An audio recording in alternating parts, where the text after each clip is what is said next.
ESPN on ABC.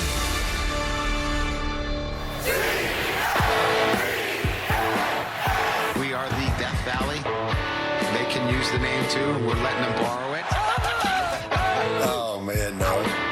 So everybody can do their own research on that. Yeah, that place is going to be rocking. 81,000 is going to feel like 200,000. We play in the SEC. You expect to play in big-time games. A lot at stake. To get that opener puts you ahead for the rest of the season. You take it to them. Well, playful sparring about who the real Death Valley belongs to, but now the serious business. Tremendous collision here in Clemson between two teams that fully expect to not just be in that 12-team bracket, but perhaps win a national championship down in Miami. Great atmosphere here. Welcome to Saturday Night Football on ABC, presented by Capital One, and this presentation of the ACC on ESPN. This is the Dr. Pepper Championship Drive Game of the Week. Awesome to be one of the great settings in the sport on a campus, both in this 2025 season. Welcome. Chris Fowler, Kirk Herbstreit, already been a momentous day in the sport. I think you'd agree. Awesome to begin our 30th football season together. Think about that. And the 20th season of Saturday Night Football. Unbelievable to think about that. But what a weekend. We always think about Labor Day weekend. You know, you're very busy. The college football landscape Thursday, Friday, Saturday, Sunday, Monday. Had some great games already, some surprises. And this one really has the makings of, I think, a game that could go down to that last possession. Well, we already see in these showdown games how tough it is to bring in a new quarterback. The value of experience at that position in a big early season game. Both teams are glad they have guys who've been around. Garrett Nussmeier for LSU, 5th season. Cade Klubnik, his 4th season of college football. Yeah, and if you think about what Cade Klubnik has been through as a quarterback at Clemson, came in with such big credentials. Everybody thought he would just walk in and be a superstar early, replacing DJ Uiagalelei, and instead he had some struggles early and talked about that openly with us this week and said he didn't really know what it took to be prepared to be that guy. Grew up last year a lot, now comes into probably his last year as a starting quarterback, and I think he feels that he can beat you now, not just with his legs, but also with his mind and his preparation. And tonight will be a big test because this LSU defense, with Blake Baker last year, they just didn't have the bodies.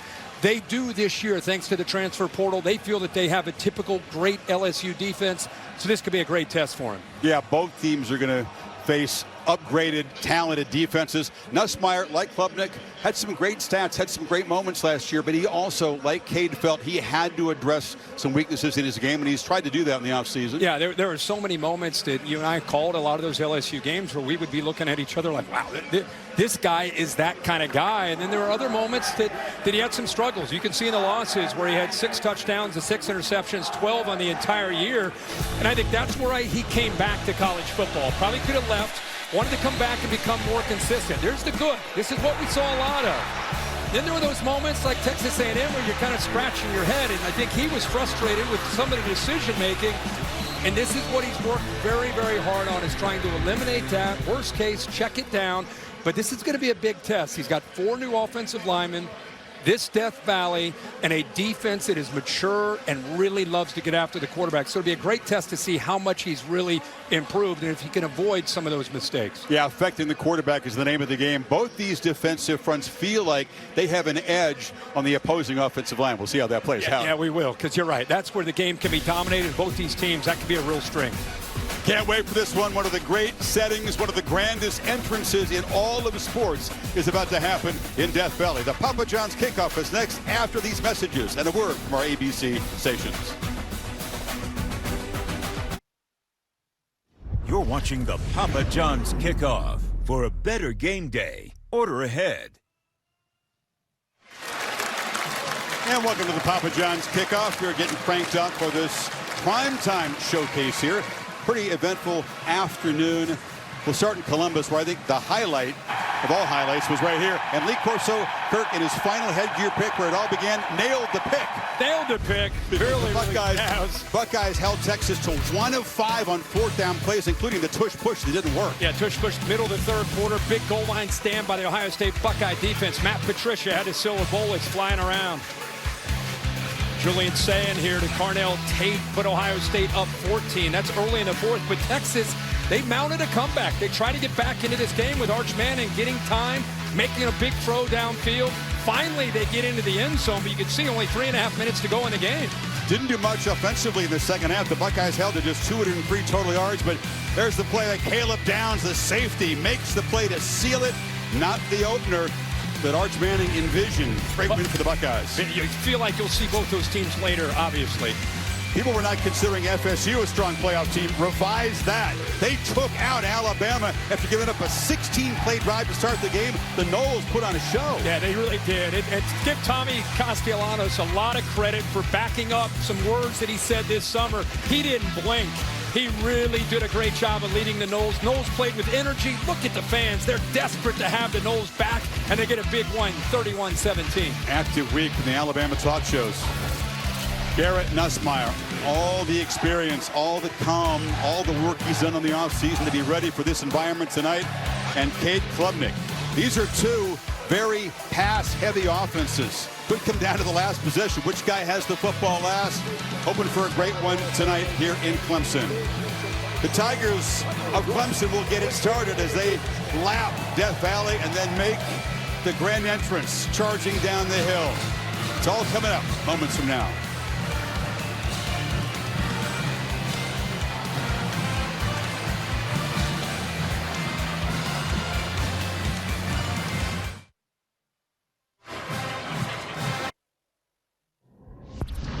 Welcome to the Dr. Pepper Championship Drive Game of the Week.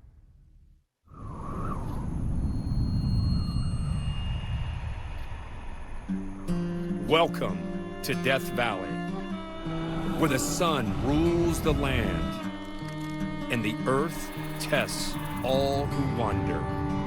From this unforgiving ground, a new season awakens. Grit is earned, strength is forged, and legends are born. But where the desert ends, the roar begins, and two Death Valleys collide. LSU, Clemson, a championship matchup reignited. A clash of two Tigers under the lights.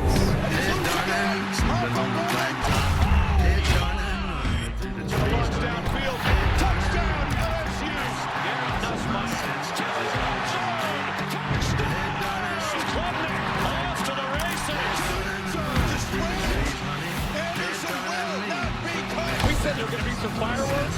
I didn't expect this. LSU in Death Valley. Buckle up and enjoy.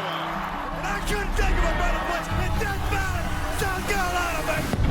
Welcome back to Saturday Night Football. Welcome to Death Valley. Pardon you got me fired up there. That was a stirring reading. You felt that. Right? I felt that. I'm glad to be back, man. We hope you feel it here. These are two teams that really had the guts to take on this challenge early in the season. Is it must win for the playoff? Probably not, but it certainly can set the tone, and the winner leaves this place with tremendous momentum. Now to Honor America, our national anthem. The Clemson Band is led by Dr. Mark Speed.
Wow, this is just electric, and the Tigers haven't even made their entrance yet. Those F-15s are based in Louisiana, Kirk, but the pilot, Captain Andrew Miller, is a Clemson graduate.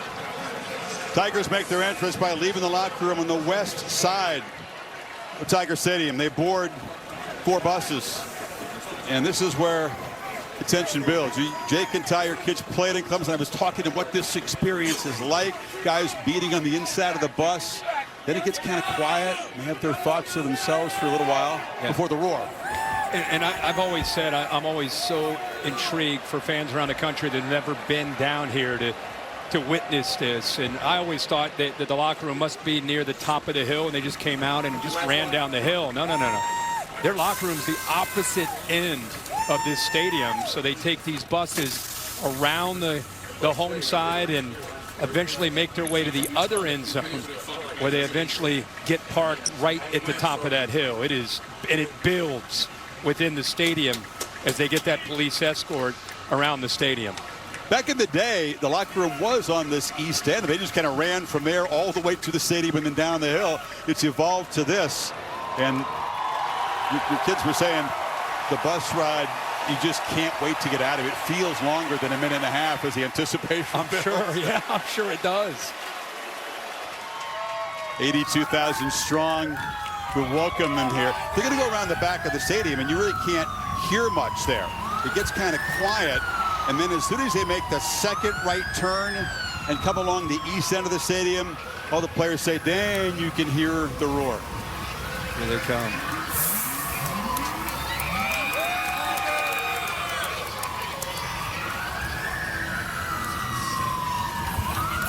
Helps to be near the front of the bus because everybody sits in the back. Would you please hurry up and get me out of this bus? And there's Dabo right there at the front. Of course, they'll gather at the top of the hill, Kirk, and they'll touch that rock that Coach Frank Howard long ago brought from Death Valley, California.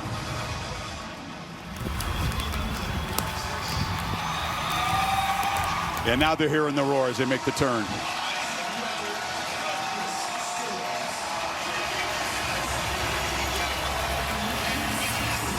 Crowd can feel it. You can rate the various entrances in this great sport. It's hard to top this, I'm just going to tell you.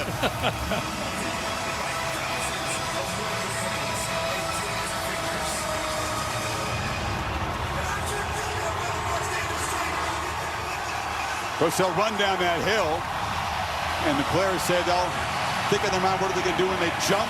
They get that flat spot. There's Dabo. He said, Dabo, you go full speed, you stretch. He goes, nope, I just go. He said, I always wanted to run a 4.6 as a player. I had to get down running down this hill to get it. He'll do a full sprint once he gets to the bottom, too. Oh, yeah. Experienced guys have been through this before, and some brand new members.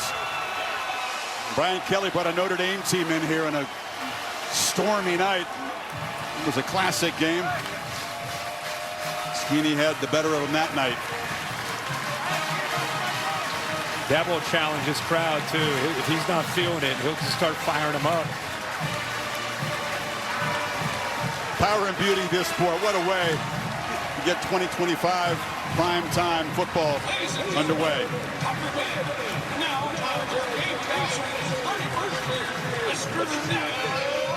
Looking over at that visitor locker room, LSU still sitting there waiting. They're not coming out yet. Sure, they had a plan for this entrance. They probably want to wait till Clemson goes through it and then come out. Here they come.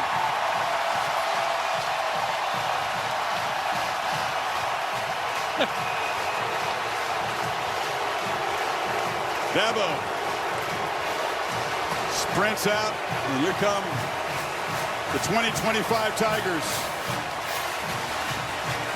Made the playoff, knocked out of the quarterfinal stage. Much higher expectations. Trying to get back to the mountaintop where this man has twice been.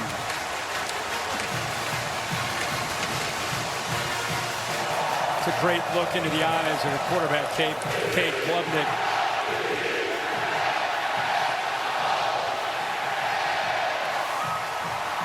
New defensive coordinator Tom Allen running down the hill. Dabo requires all first-year assistants to experience what this is like. He'll play a big role tonight, coordinating this Clemson defense.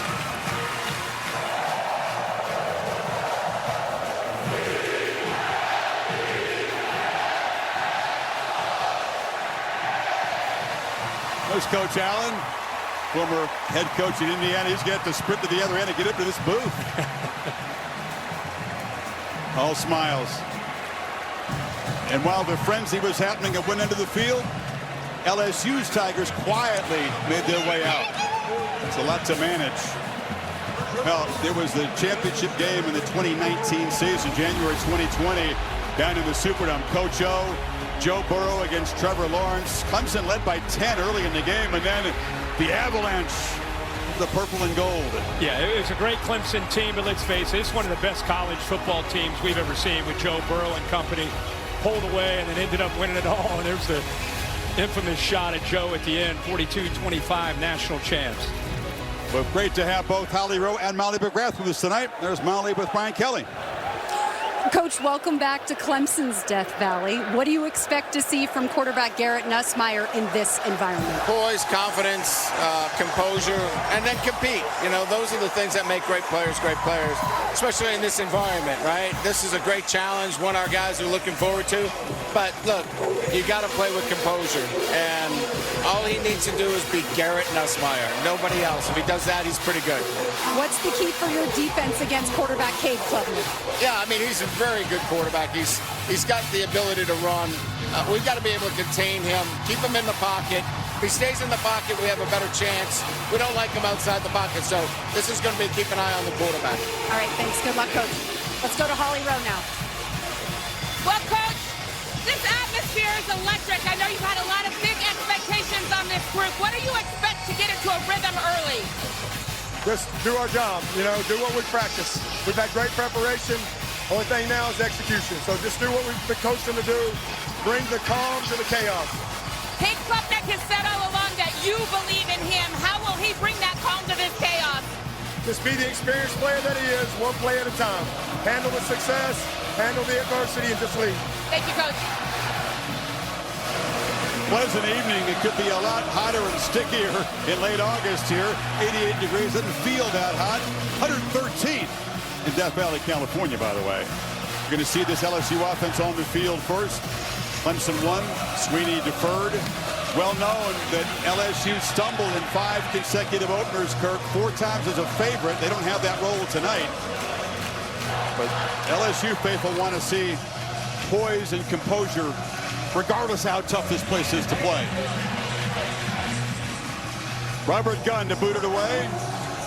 Berrien Brown, new arrival from Kentucky, who took a kickoff back against Clemson in the bowl game once, will not bring this out. So Garrett Nussmeier, coach's son.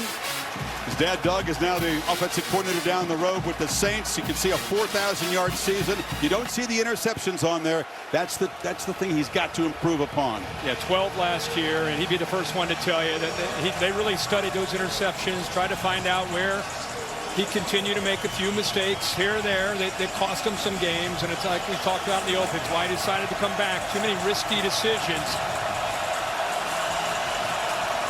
This offensive line is rebuilt. They've gone to the portal for a couple key additions. They'll have their hands full against this Clemson front.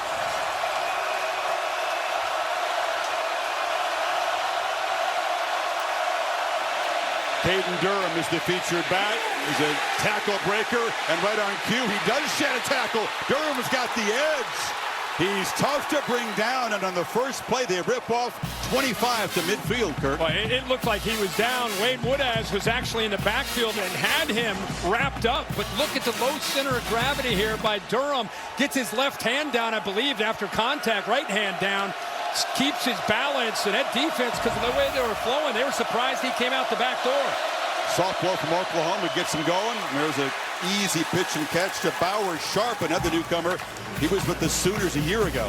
Yeah, here's my impact players. Braylon Moore, a center. I love to get the lineman in when I can. The transfer from Virginia Tech. 4 new offensive linemen. He's in the middle calling all the offensive calls. Caden Durham, you already saw.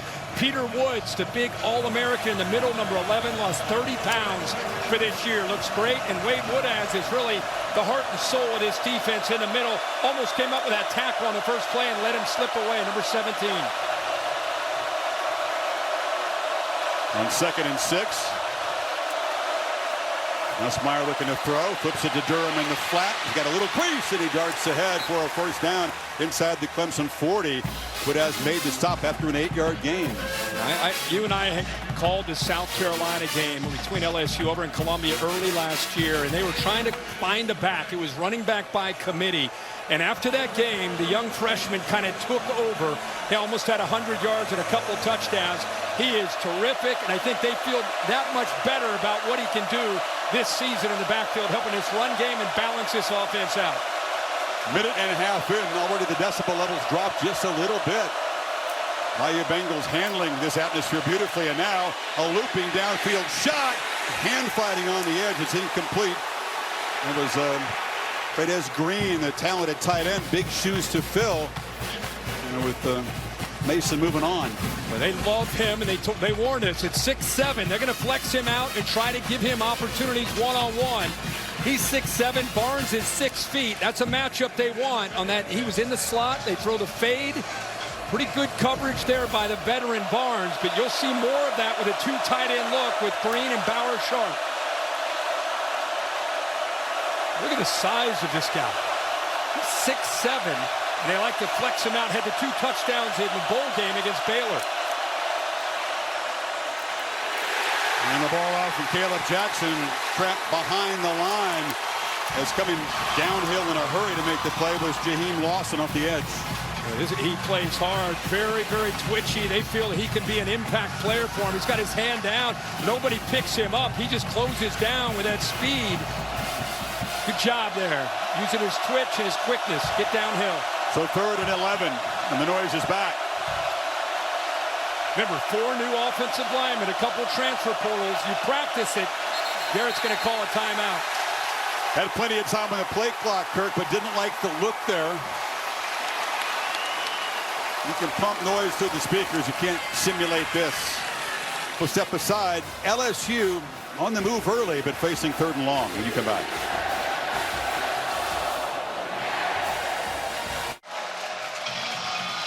You know, this is an LSU team last year that had a veteran offensive line. Look at Will Campbell, Emory Jones on the outside. Look at the number of starts. Miles Frazier with 51. You lose 4 of those guys to the NFL. DJ Chester's been beat out.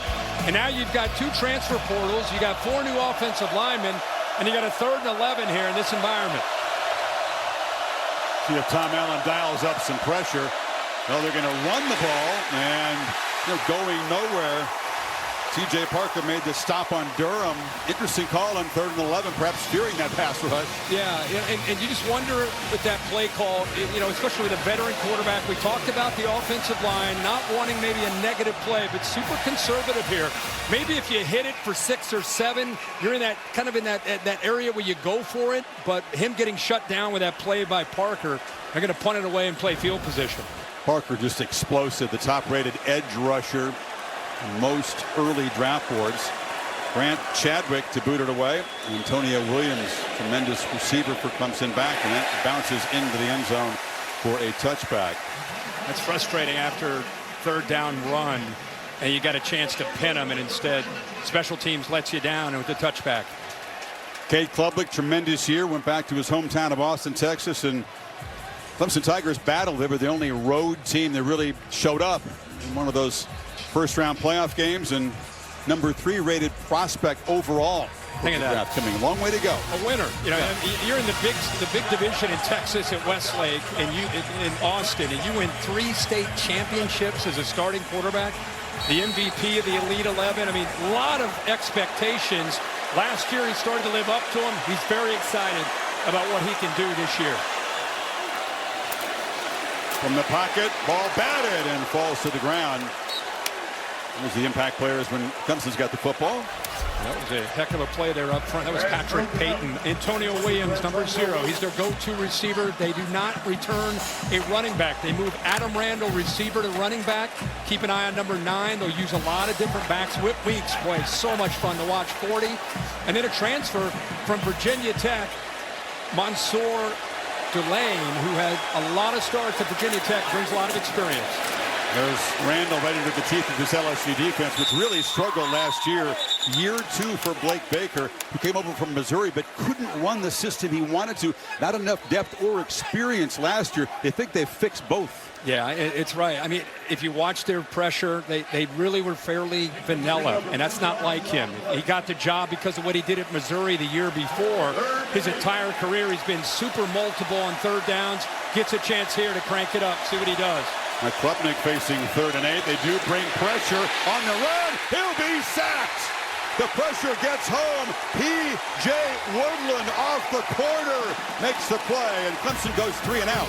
Well, here's exactly what we're talking about. We just said if he can get you now to 3rd down, he's got the ability and the confidence to be able to bring the pressure. He brings the corner from the boundary. Great timing. They do not pick it up. And that's what I think LSU fans can get excited about this year, because they're better up front, better on the back end. He's willing to take some chances, and Woodland makes it big time play there for LSU. It was a punter competition at Clemson. Nip and tuck, Dabo said. Jack Smith won the starting job. He boots it to Xavier Thomas, who makes a fair catch. There's a flag down near the line of scrimmage. We'll check that.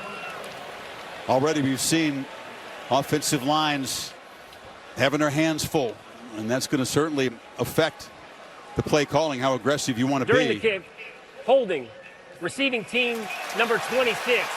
The 10-yard penalty will be enforced from the end of the kick. First down, LSU. So, 43-yard punt, and that penalty will move them back. They would have had the ball near midfield. Possession 2 for Garrett Nussmeier and the LSU of offense. Coming up.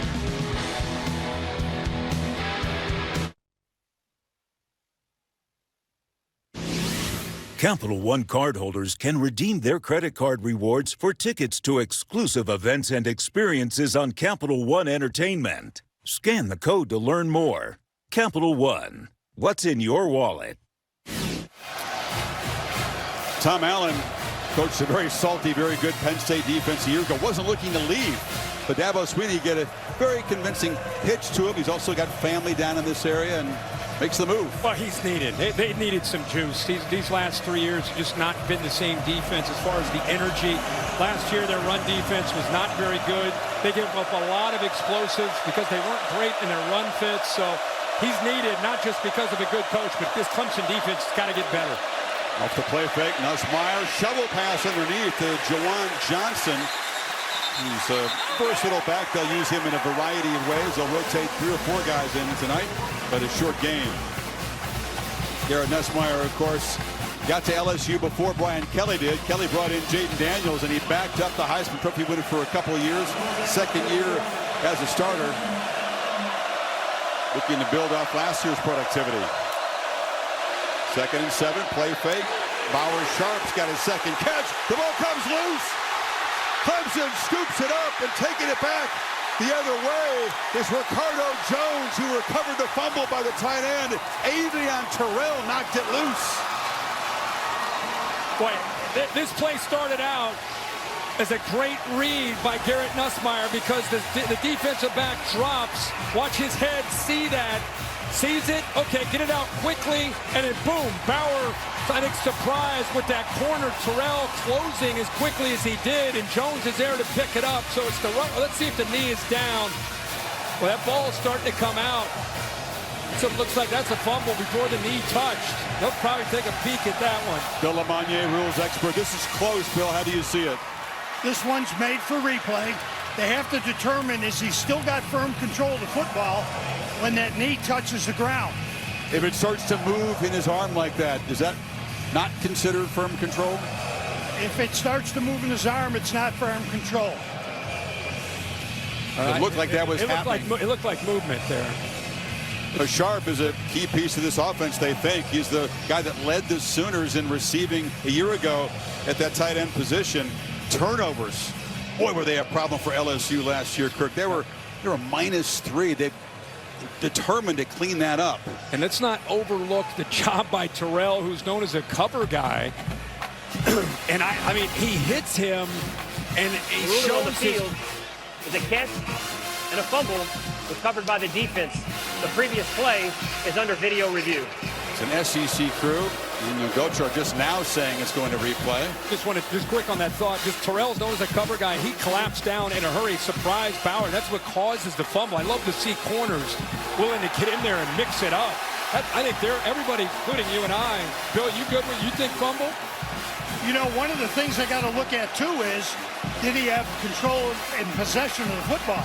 Did he have it long enough? Because it's just coming into his hands. He's getting hit and going down. Take a look. What do you think? In other words, it could be ruled incomplete on replay. That's a possibility here too for replay. So a couple different things to look at. Well, Billy, what do you think here, kid? We're putting you on the hot spot right out of the gate here, week 1, first quarter. I know you are, but I got him down and before he fumbles the ball. Down? If it's a catch. Okay. After I've got the knee down. Review, the call on the field is upheld. So it is a catch. It is a fumble. And Clemson's going to be set up at the LSU 24-yard line. You know, and that, let's talk about Tom Allen. Simplified the scheme, attacking mentality, get this defense to play fast, stressing tackling and effort, takeaways. I mean, these are the pillars of his defenses no matter where he's been.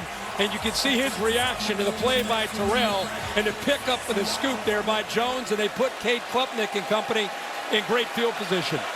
See if this Clemson offense can cash this in. Antonio Williams, the receiver, is lined up in the backfield, number 0. Klubnik across the middle tried to find Williams out of the backfield. Harold Perkins, who's changed positions to the star position here. Kirk, versatile, superstar playmaker. They hope they found a home for him in this kind of hybrid position. Yeah, well, you know, he is a great player, spectacular with his ability to close. You're right. It's been a little bit of musical chairs for him. He exploded on the scene as a freshman with some sacks. Try to move him to the inside. Now they move him back to the outside coming off the ACL. He'll also spy to try to chase down Cade Klubnik on third downs. Play fake. Protection holds up. Ball launched to the end zone. Jump ball over the head of T.J. Moore. A couple Tiger defenders in the area. Jordan Gilbert, who's in for A.J. Halsey. The starting safety was suspended for the first half because of a fight that he was involved in when he was at Houston last season in the finale against BYU. That's a whole other story. We'll get to that in a second. But Halsey out, and they have trust in Gilbert coming in as a starter. Yeah. In the meantime. Yeah, and he'll be back in the second half. That's college football in 2025. By the way, I saw Antonio Williams grab his right hamstring, kind of limped off the field after that last play. Clemson facing a 3rd and 10. And Randall runs it. So this LSU defense, sudden change, Kirk, goes out there and makes a stop. Clemson doesn't gain a yard. Patrick Payton made the play there. Yeah, this is, I know it's a conservative call, but Patrick Payton is known as a pass rusher. He's up here. What I love is he's not fooled at all by this run. You know, look at him get off of that double team.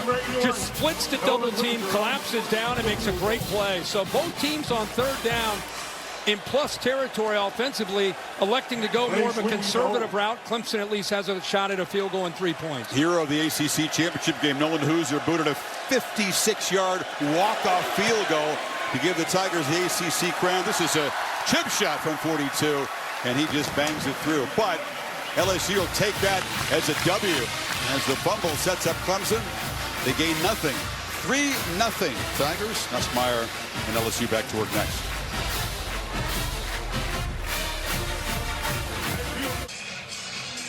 Is it possible? It's been 20 years since the devastation of Hurricane Katrina down in Louisiana. More than 1,800 lost their life.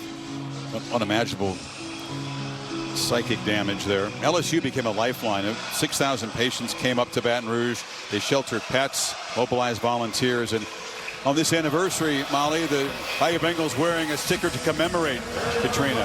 Yeah, that's right, Chris. The LSU Tigers wearing a special sticker on their helmets tonight to remember the 20th anniversary of Hurricane Katrina. And this purple rose resembles resilience, hope, and lasting beauty. And Hurricane Katrina affected the trajectory of so many people's lives, including LSU linebacker Harold Perkins, whose family left New Orleans afterwards, and then the pull back home is what brought him to LSU. Affected the lives of several generations of college football players. Now to the Clemson sideline. Holly, what do you have? Well, guys, a huge development for the Clemson Tigers. Their most versatile wide receiver, Antonio Williams, limped off the field, grabbing at his right hamstring.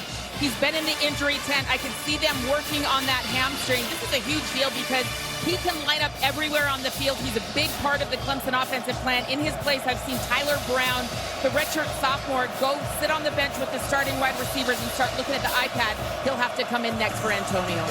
It's a good receiving corps, but that's the leader. That's the guy who's been teaching the younger guys. That's the mentor, as Holly said. I mean, that is a significant loss as he heads to the locker room. Third possession for LSU. Off the fumble last time. They'll hand it off. And once again, penetration. That's Sammy Brown in the backfield, and they stop him for a loss of 2.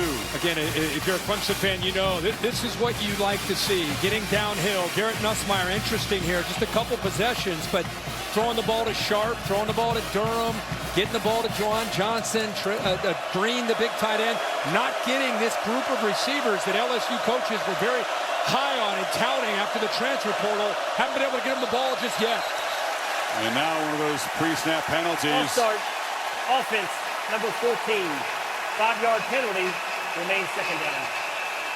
That's Green, the tight end. You knew these offenses are going to be really challenged with the new pieces up front and the talent of the defense they're facing. LSU going backwards.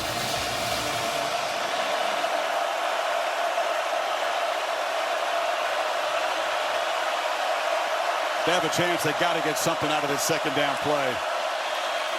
Nussmeier backpedals, launches. It's Green down the field. They try to get the ball to the big 6'7" tight end. A flag is down.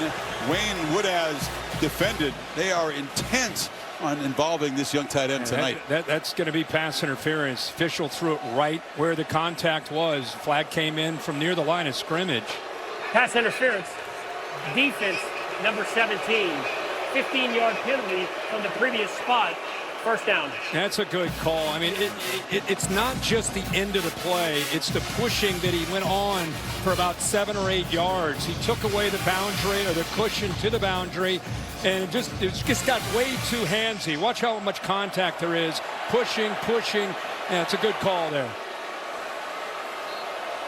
This is a rangy specimen, isn't he? 6'7", 240. He can play receiver. They'll move him all around. Featured early.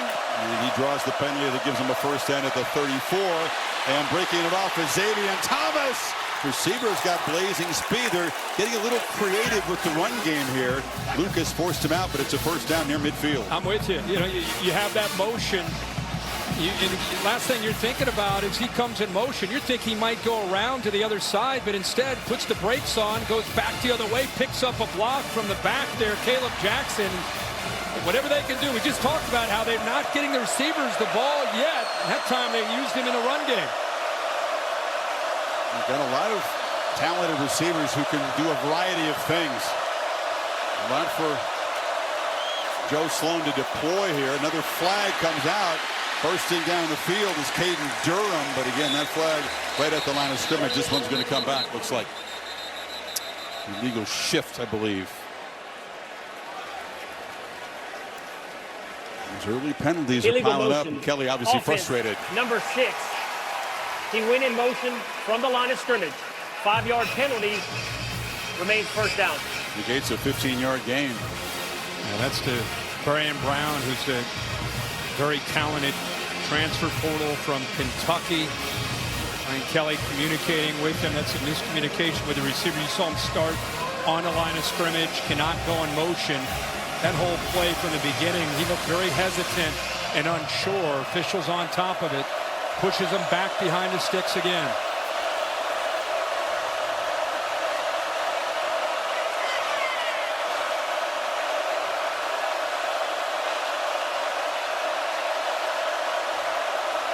Nussmeier making some adjustments, and for the second time in this first quarter, he didn't like the look, and he's going to spend a timeout. Garrett Nussmeier is frustrated. You can see Brian Kelly. I think it's a lot of it with he's talking to the wide receiver coach right now. This has a lot to do with the receivers as a group. That's Cortez Hankton he's talking to about, hey guys, let's go. We got to all get on the same page.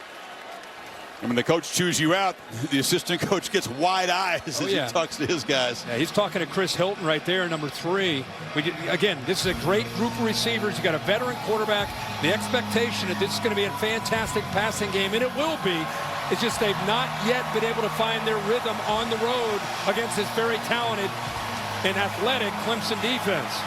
It's 2 timeouts that they've had to use because of crowd noise and 2 pre-snap penalties because of crowd noise. So the battle of Death Valley, you can see with Clemson the advantage they have when they play here, especially at night. That's Guns N' Roses joining the crowd to make it really noisy here on 1st and 15. Durham in the pistol. Hilton comes across in motion. Durham makes a cut and bursts forward, picks up about 6. Sammy Brown made the stop. You know, with the quarterback that's a veteran, you got good receivers, tight ends. You know, you got one that's a portal, the other guy that's been around. You got some new faces up front. And this is the beauty of playing a game like this. Instead of being at home playing McNeese State and having a chance to kind of work out the kinks here on national TV in one of the toughest environments in college football, it's not as easy as just show up and play. It takes time to build continuity and chemistry, and this is part of that experience in a new season. 2nd and 9.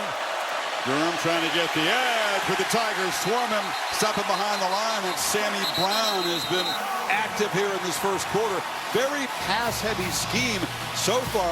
Kelly and Sloan featuring the run game in this first quarter. They sure are, and it's not fooling Clemson at all. Watch the defensive line do their job. They're just going to eat up those linemen.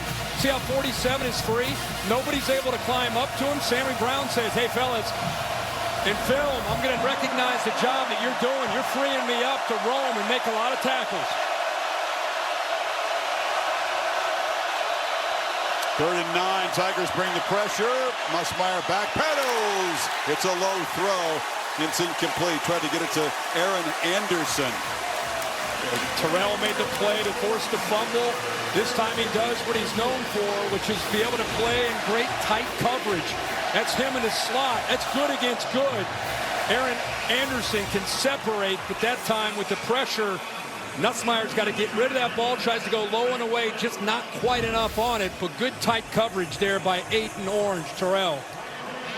These 2 highly touted and talented and experienced quarterbacks not having the start they envisioned. Nussmeier 4 of 6. Klubnik, in his part, 0 for 3 throwing the ball early stages. Chadwick boots it near the sideline, and it's going to go out of bounds. And spot the ball at about the 14-yard line, and that's where Clemson will take over, up 3-0.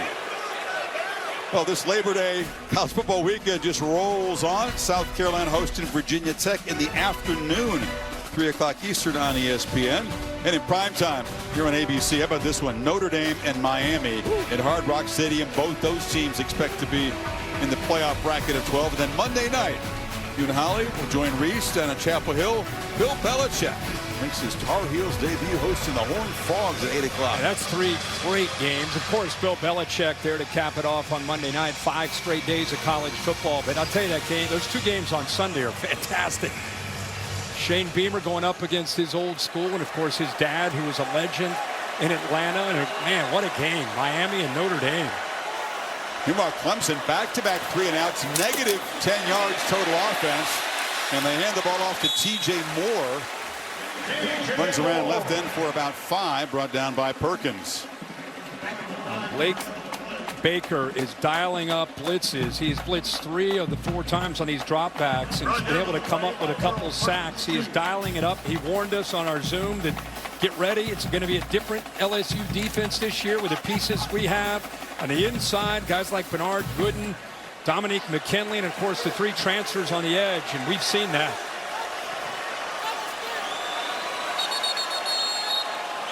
And now it's Clemson spending a timeout on offense.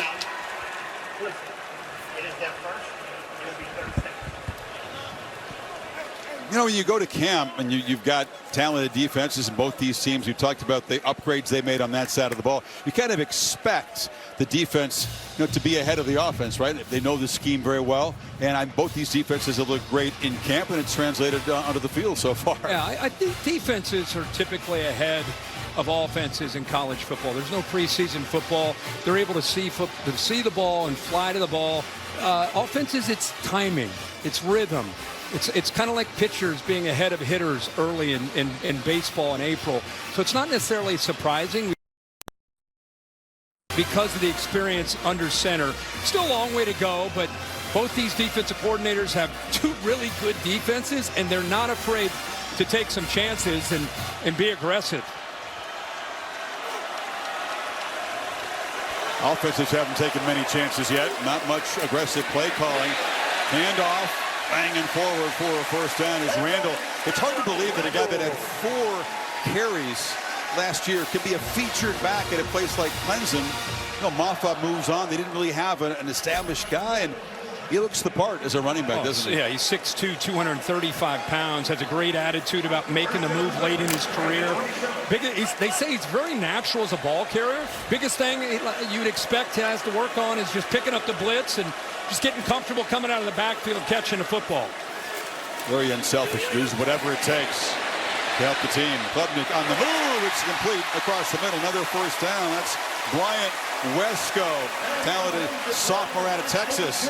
Tigers want to play with tempo here. They pick up 16 that time. Yeah, it's a great job by Klubnik of showing some patience. He had his running back out in the flat, but waited to look backside to hit Wesco. First completion for Cade. And now another one in the flat. Spun down at midfield is Tyler Brown. Marcus Cooley with the body slam. Mixing up some tempos, just trying to get Cade into that zone. With a quarterback like this, with an offensive coordinator, with Garrett Riley, it's just a matter of time. One play can flip that switch and get them into that zone, and where they've become much more aggressive. Just trying to find that spot. No. A movement by the right tackle False there. Start. Offense, number 78. 5-yard penalty. Remains second down. As we've seen motion and shifts come up in college football, it seems like that's part of the cost of doing business, the pre-snap penalties like this. Yeah, I mean, especially when you hit a first down, you got some momentum. A lot of times you want to try to crank up your tempo, and then once you slow it down, it's tough in those offensive linemen. They're sitting there in that stance. You see LSU, they're moving around. The secondary's coming down, showing blitzes. First game of the year, you get a little bit antsy, especially out there on the edge. Klubnik on the move, flips it to the sidelines, and T.J. Moore makes the catch. Skips out of bounds in LSU territory, and it'll be a first down. Yeah, the answer right now for Garrett Riley is utilizing the legs of Cade Klubnik, getting him off that zone read look, getting him outside, away from the potential pressure, whether they bring blitz or it's just the talented edge pressure that LSU has. He's getting outside of that. He's dinking and dunking, but he's moving the sticks. Two-back look here, Kirk. The first appearance for Gideon Davidson, number 9 to the left of Klubnik. Very highly touted back. Instead, he's a blocker for Keith Adams, who's stopped behind the line by Perkins. Davidson, part of that rotation. It's tough to trust a true freshman in a game like this, but we expect him to flash as the season unfolds big time. Oh, yeah. They think he could be a Superman later in the year. Watch the very talented Harold Perkins here. Talk about flashing. The young back you just talked about, Davidson, didn't have any chance at all because of how quickly Peter Perkins closed on that play right there for a tackle for a loss in the backfield. Great play. LSU has been consistently invading the backfield. Actually, both offenses have spent most of the night like behind the sticks, and now Clemson, just like LSU, has to spend a second timeout here in the first quarter to get things sorted out on offense. Yeah, both offenses just out of sorts. I think I rather look at this and say it's good defense right now. You're looking at two defenses that are talented, got some experience, got some speed, and have two really aggressive, talented defensive coordinators. And right now they have had the upper hand in this first quarter. Holly, a pretty good start for Perkins so far. Yeah, you can see Clemson really working hard to identify where he's lining up. On that last great play he just made, he was on the right side. A couple of plays before, he was over on the left side. I saw the right tackle signal. There's Perkins, there's Perkins. They didn't have anybody to account for him, so they took that timeout. When they came out of the timeout, they had a tight end lined up on that side. So they are taking a lot of care and attention to see where Perkins is lined up and making those adjustments. Perkins wears that coveted number 7, as Patrick Peterson had done. Tyrann Mathieu, the Honey Badger, I was told he was going to be here tonight. And Perkins carrying on that legacy. 2nd and 12 off the timeout. It's incomplete. Trying to come in and make a screen behind the line was Brown, but he dropped it. And that's sometimes when you ball's behind you a bit, your eyes are peeking ahead to the defense flowing. That ball just didn't really. That ball has to be out in front to give Brown a chance. By the way, it's great to see Brown back from an injury. Missed all last year. Had a huge freshman year back in 23. Good to see him back to give him depth to this great group of receivers they have. Another 3rd and long. Neither team has converted on 3rd down yet. Both 0 for 2 because there's been a lot of downs like this. They need 12. LSU will bring some pressure. It's picked up quickly. Klubnik can scramble, takes off, dives down, but well short of the first down at the LSU 43. Gilbert got him down.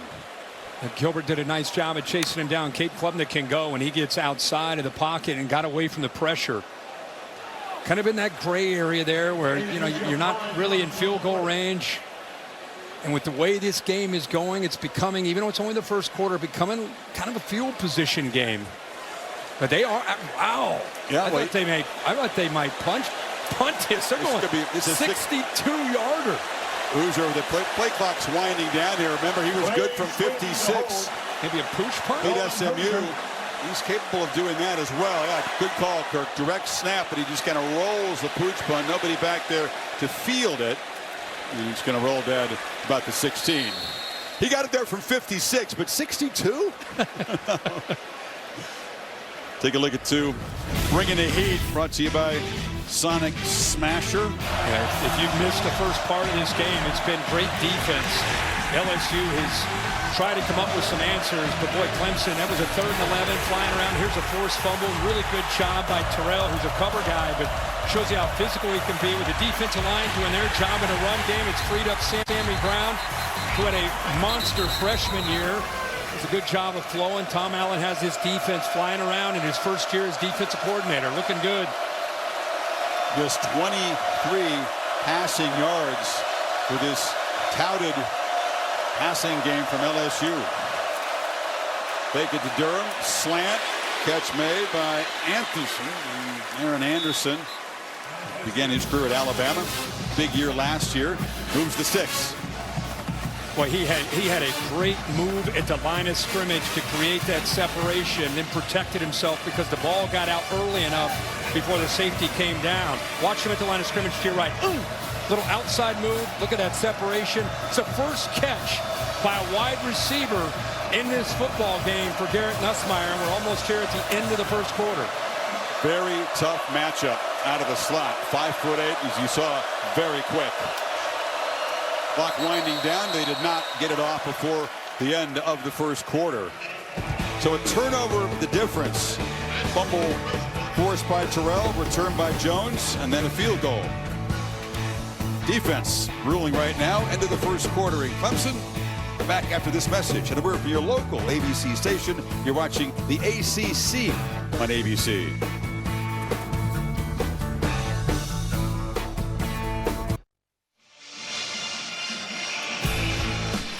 We're back on Saturday Night Football on ABC, presented by Capital One, set for the second quarter in Clemson's Death Valley.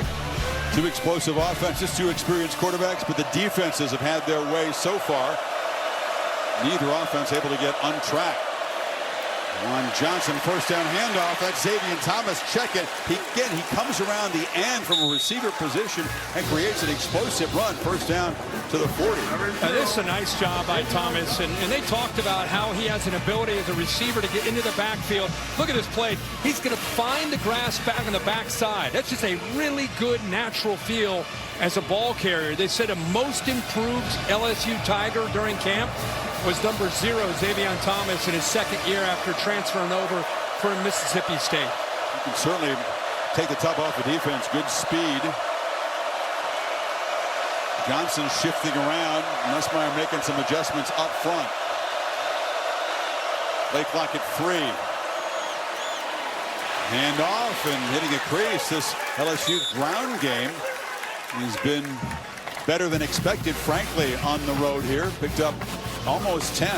And that time they were able to get downhill, get to the edge. One of the first times we've really seen them be able to work to the edge. And that time Clemson wasn't anything LSU necessarily did. It was just Clemson didn't have an edge defender there. It was easy for Johnson to get out there, run downhill, and pick up positive yards there on 1st and 10. You say he stepped out to 48, spotted him there. So 2nd and 2.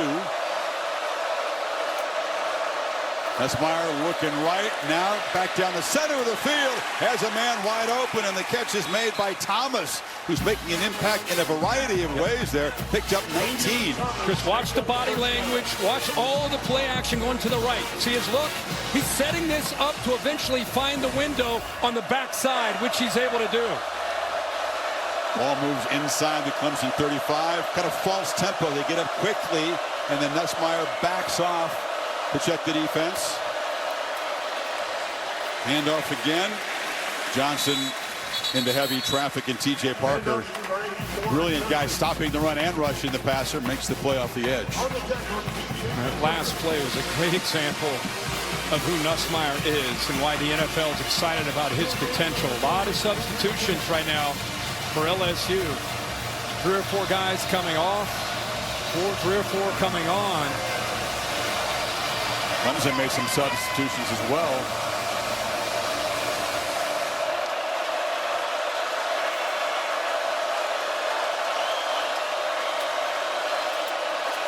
Play fake. Nussmeier chased. And he'll be sacked.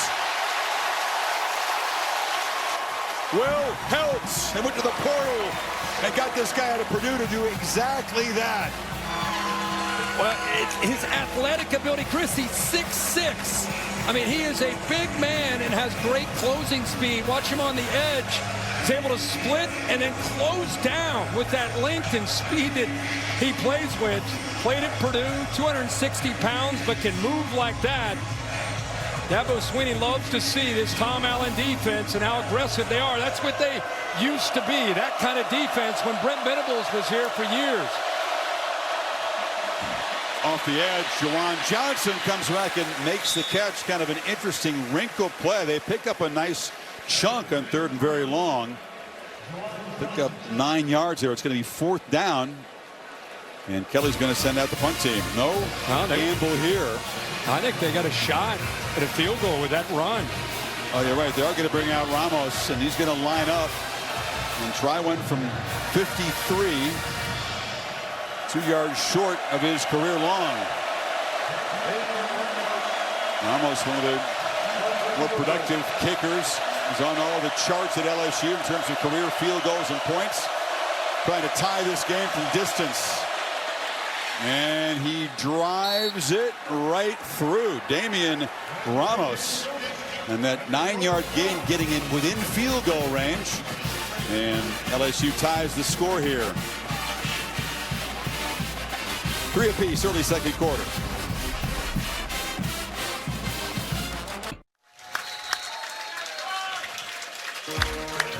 Second quarter here in Death Valley. Dr. Pepper transporting us to Fansville, where every day is Saturday. Everyone's a college football fan. Cool. Pull in back. Streets of Fansville are empty again. Everybody's in the stadium. They sure are. This stadium is certainly packed. 82,000 celebrating the birth of another college football season with the kind of showdown you hope to have on Labor Day weekend. You do expect the quarterbacks and the offenses and playmakers to get going. pair of field goals here. LSU moved it 49 yards in 8 plays, and Ramos officially cut it with a 52-yard field goal. And Burrell to boot it away, and it's touchback. Well, you have problems in the portal era. Problems one place can follow you to the next place. A.J. Halsey played for Houston. They took on BYU in the finale. Keep an eye on this. It's going to be an unsportsmanlike conduct penalty, right? That's no big deal. Wouldn't have carried over, but right here, shoves an official, look out. throws a punch. They reviewed it and ruled it a fight. No one at LSU was aware that Halsey was going to be ineligible for the first half. Dabo Sweeney was aware. He alerted the ACC. He had no problem saying, hey, yes, and we noticed that. And that's the rule. So Halsey sitting out the first half, and they can't even be with the team. He'll come back in the second half. We've seen Jordan Gilbert fill in for him. But here's a guy that came over and made an impact in camp as a starting safety. We'll have to wait till the third quarter to see him. There's the first design run tonight from Klubnik. This is a part of his game, and he picks up 5. And Gilbert's actually holding up and playing pretty well in his own right here. Like you said, Chris, design run there. Get the numbers to your advantage. Just get some positive yards on 1st and 10. Both these offenses have struggled on 3rd down. Nobody's converted a 3rd down tonight, and both they've averaged over 10 yards on 3rd down. So they're trying to find some positive yards here to get to more 3rd and manageable. Klubnik will get a throw on 2nd down, zipped it high and inaccurate. He's over the head of Josh Sapp, the tight end. Your guy Gilbert almost came up with a big interception there. Did a nice job of jumping that route. He's back here at safety. Watch him kind of read the eyes. Cade Klubnik kind of telegraphs that pass. He got a really good jump on that as a safety, and luckily that ball was thrown higher. Number 2 comes down. He got a fingertip on it. Could have come down with an interception there.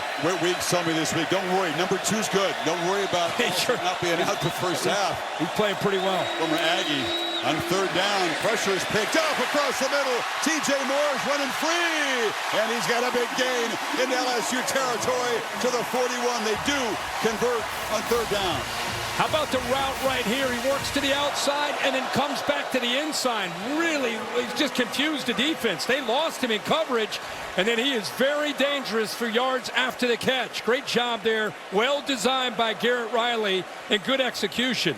Fake that tunnel screen and then released him instead of blocking. They release him to make that catch. Biggest play for either team so far, picked up 26.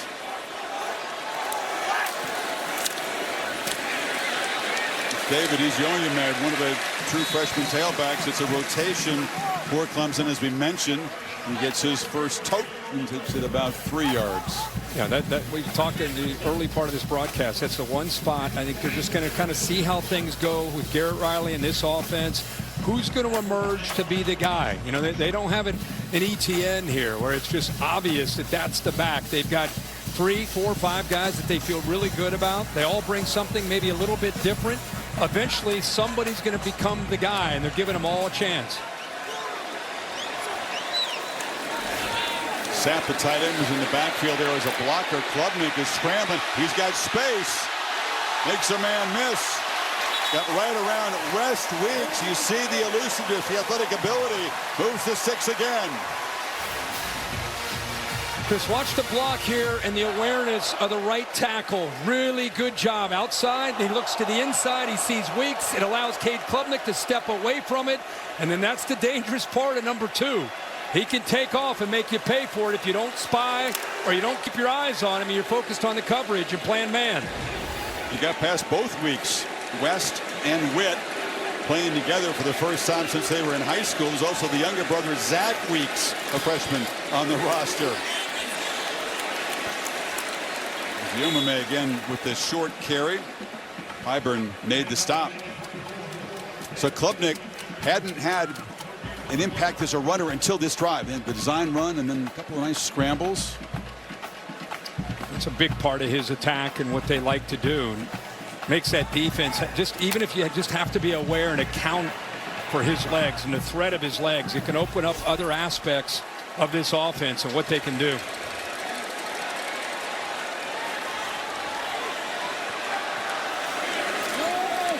Klubnik, pressure coming, gets around the edge, and he just scampers for about 9. Got to be careful on the pass rush, Kirk. They lost containment on him again. Yeah, they had a twist. The defensive lineman came here and then here, but the problem is when you do that, with an end goes inside, the tackle comes outside, he doesn't have the speed and the lateral quickness to be able to prevent the quarterback from getting outside of the pocket. Lake Baker's going to have to come up with an answer and spy or keep a quicker edge defender to prevent him from getting outside. They were destroyed last year as a defense by running quarterbacks throughout the season. Harold Perkins' job mainly is to spy the QB run, but when a play breaks down like that, it's a scramble. LSU caught a little off guard. They weren't caught off guard there on that third down and short. Yoma may stop, and now it's fourth down. Offense on the field. They need just about 2 yards here. Yeah, they got to work the edges here. Give Klubnik the chance to run it or throw it. The interior is tough against those big defensive tackles. Randall is the back. Tigers crowding the line. Klubnik's looking to throw it on fourth down. Flips it short across the middle. Catch made. First down to Wesco. Flag comes in as he's tackled down inside the 5. LSU believes this may come back. Yeah, it's an illegal pick by the Clemson receiver, Tyler Brown. Lined up on the right side of the offense. He jumped and dove to knock a defender from LSU who's trailing the receiver. He probably didn't even need to do that, in the LSU or the Clemson receiver's open. There is no foul for offensive passing interference. Behind the line? Behind the line of scrimmage. Okay. First down, Clemson. Will they confirm? QB OPI, and it's caught back there. An explosive play sets them up first and goal. Watch Wesco. Here's the line of scrimmage. Watch how he runs his route and makes sure to get back behind the line of scrimmage. Here's the pick right there, but because he worked his way back, there's no foul. He got back behind the line of scrimmage. Really well coached and a good job. That's what Dabo Swinney said. On that route, you got to keep coming back, get behind so we can do that pick. Klubnik on first and goal. Desperate heave, and it's incomplete. Pressure came from Perkins in a hurry. He chose to try to throw it as he was going to the ground. Got away with it. Poor Tyler Brown. He had almost a pick. This time he's going to come in motion. And what's on the other side waiting for him? Harold Perkins right here. That's a tough ask for a wide receiver to take on number 7. Instead of a loss, Klubnik to get rid of it. Wait a second. Now his knee was down. They're spotting this ball back at the 14, so it will go as a sack. That's a good spot there by the officials. Boy, the officials, week 1, they're all over it. So second and goal now back at the 14. Looping throw to the end zone. No chance. Way over the head of Wesco, who was tightly covered anyway by Delane. Wesco at 6'2". You know, they picked up Tristan Smith, one of their few portals from Southeast Missouri State. He gives them the big body. See if he's out there, number 3, 6'5". Kind of like a classic Clemson receiver. They've been known for so many tall guys over the years. He was a missing piece. Line up with 3 receivers to his right. And 1 receiver, Cole Turner, off to the left.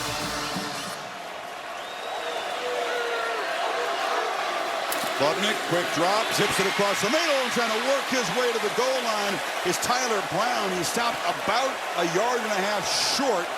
It'll be fourth down. Well, good job of seeing that soft cushion. Very decisive with this football. He saw it in the pre-snap, got the ball out in a hurry. Keep in mind, this offense is working without Antonio Williams, their best receiver, the mentor, the leader of this offense.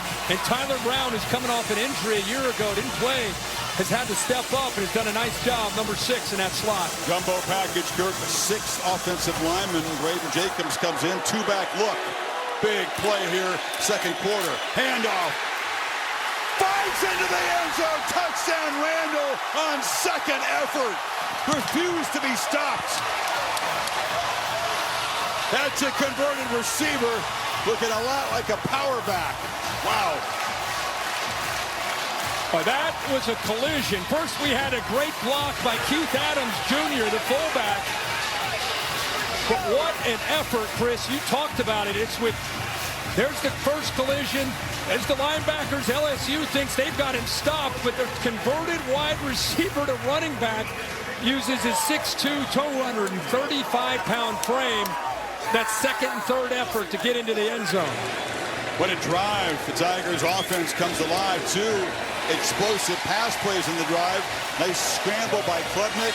And a 4th down gamble by Sweeney pays off as Randall powers through a tackle into the end zone. How about that block? Adams takes on Whit Weeks, knocks him loose.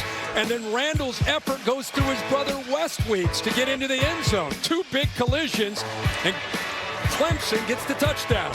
First career rushing touchdown. Dabo, they converted twice on 4th down in the drive.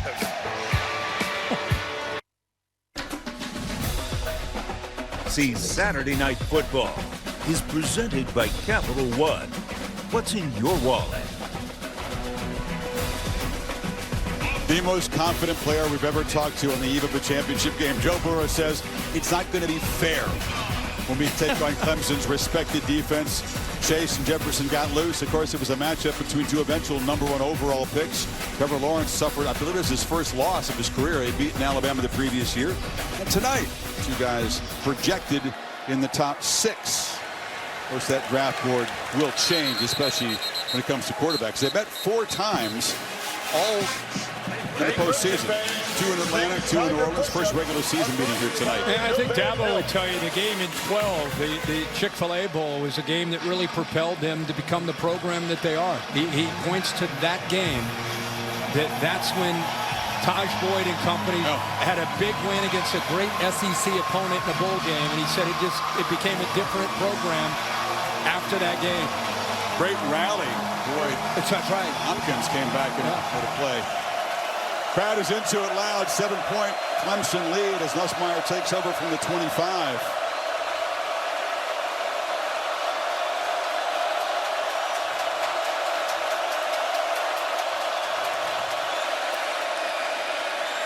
Pressure on the move. Low throw. He's not the fastest guy. He's working his mobility, but he has a great sense of avoiding pressure. There's a stat called pressure to sack ratio. How often are you sacked when you're pressured? His is very, very good. No, you're right. I think he's athletic enough. He's savvy enough. He has a feel for it. He's not Cade Klubnik. I mean, he's not going to pull out and go, but he has an awareness. And he's working with, again, 4 new offensive linemen in this opening week against this defense and dealing with this crowd. They're holding up pretty good for the most part. Allen consistently now dialing up pressure, crowding the line here again on 2nd and 10.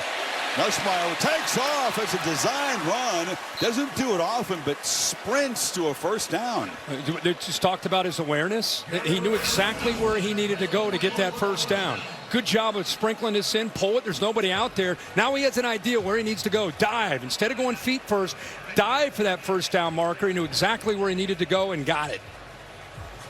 Left tackle Tyree Adams, who is replacing Will Campbell as an early pick for the Patriots, is in and out right now at left tackle. You see him hobbling off and goes into the tent.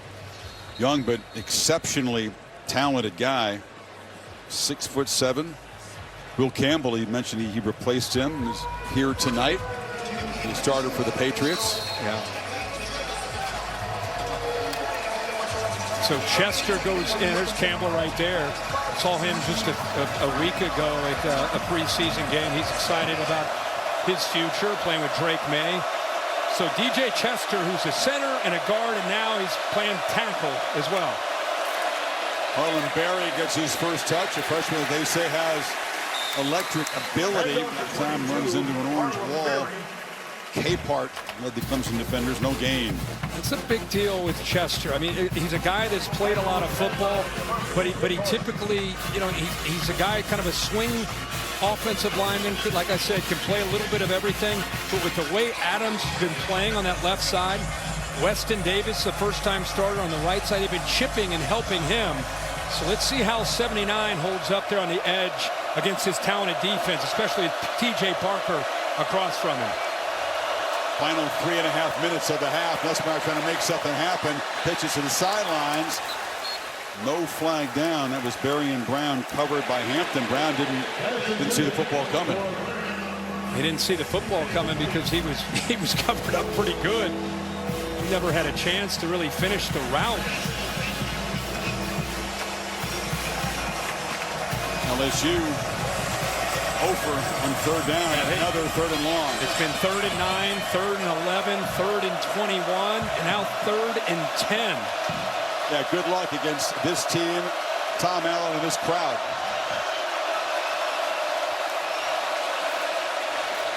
Rush 4. Nussmeier on the move, flips it short. Brown makes the catch, and he'll elude a couple of defenders and get a first down out near midfield. That's great. They're playing zone defense, which is great with the pressure that they could get there with Parker. They keep everything in front of them. Exactly what they want to do on 3rd and 10. They got to throw it underneath. Now just rally and tackle. Unable to do that, they use Green as a shield there, the big tight end, and heck of a job by Berrien Brown. Known for his ability to get downfield and be vertical, and this time yards after the catch for that first down to keep this drive alive.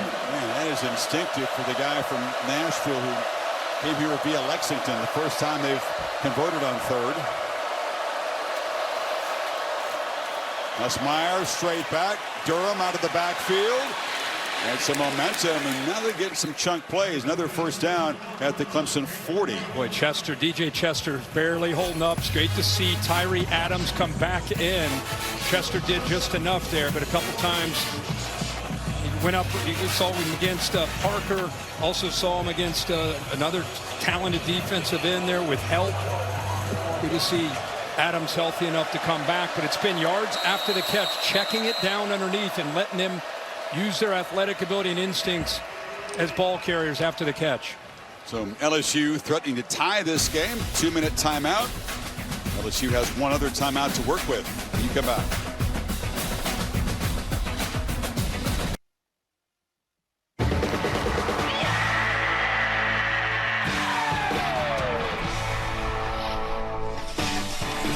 $20,000 more seats in Baton Rouge, but I think the more impressive home winning streak. Clemson once won 40 in a row at home between 16 and 22. They didn't lose many ball games, period. Yeah. Possible to be here in that era. On first down, Nussmeier, short throw, bobbled and caught by Sharp. And Sharp will be marked out of bounds after about a 5-yard gain. Khalil Barnes forced him out. Good job of focusing there by Sharp. Barnes stays down. Khalil Barnes, yeah, with his seat on the field. Another look here. Yeah, inside there, good little cushion. Barnes tried to time that up, almost bait that throw. Decided to, instead of making the tackle, he went for the football. Good focus by big number 10, holding on there. Couldn't quite tiptoe all the way to a first down. We'll take a break as they attend to Barnes.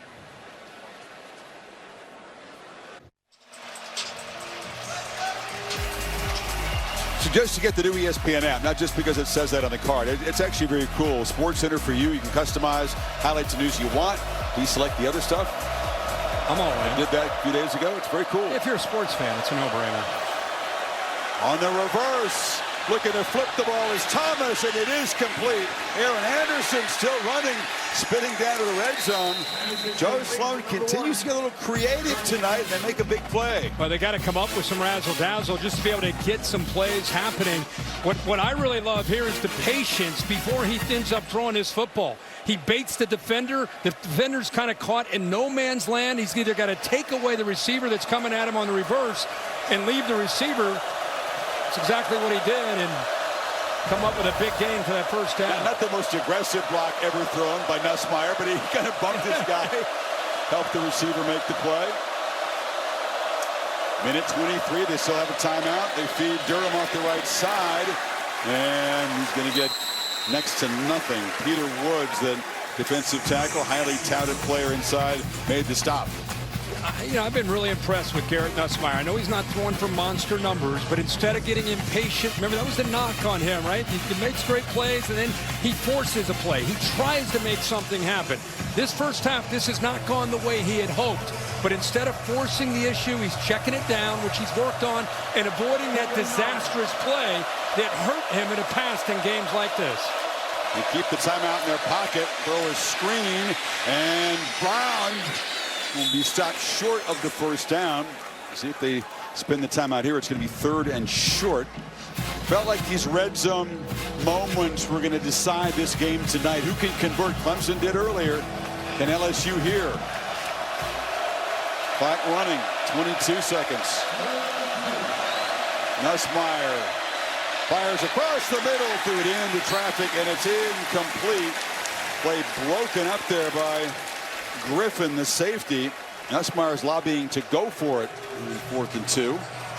But Griffin, he put himself in great position there, almost anticipating that inside route. He was able to knock that ball away from Anderson, and LSU, instead of holding on to that last time out, looks like they're going to use it.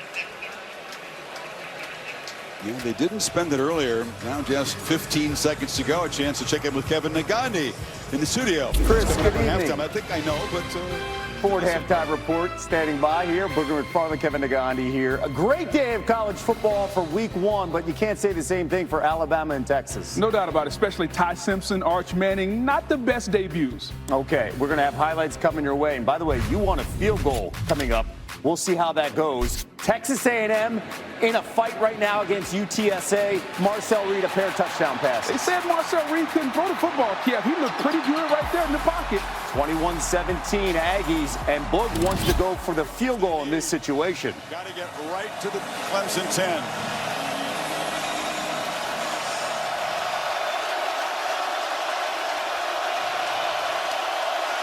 CFA end up running a play here after all. A lot is shifting and moving. Play clock at 8.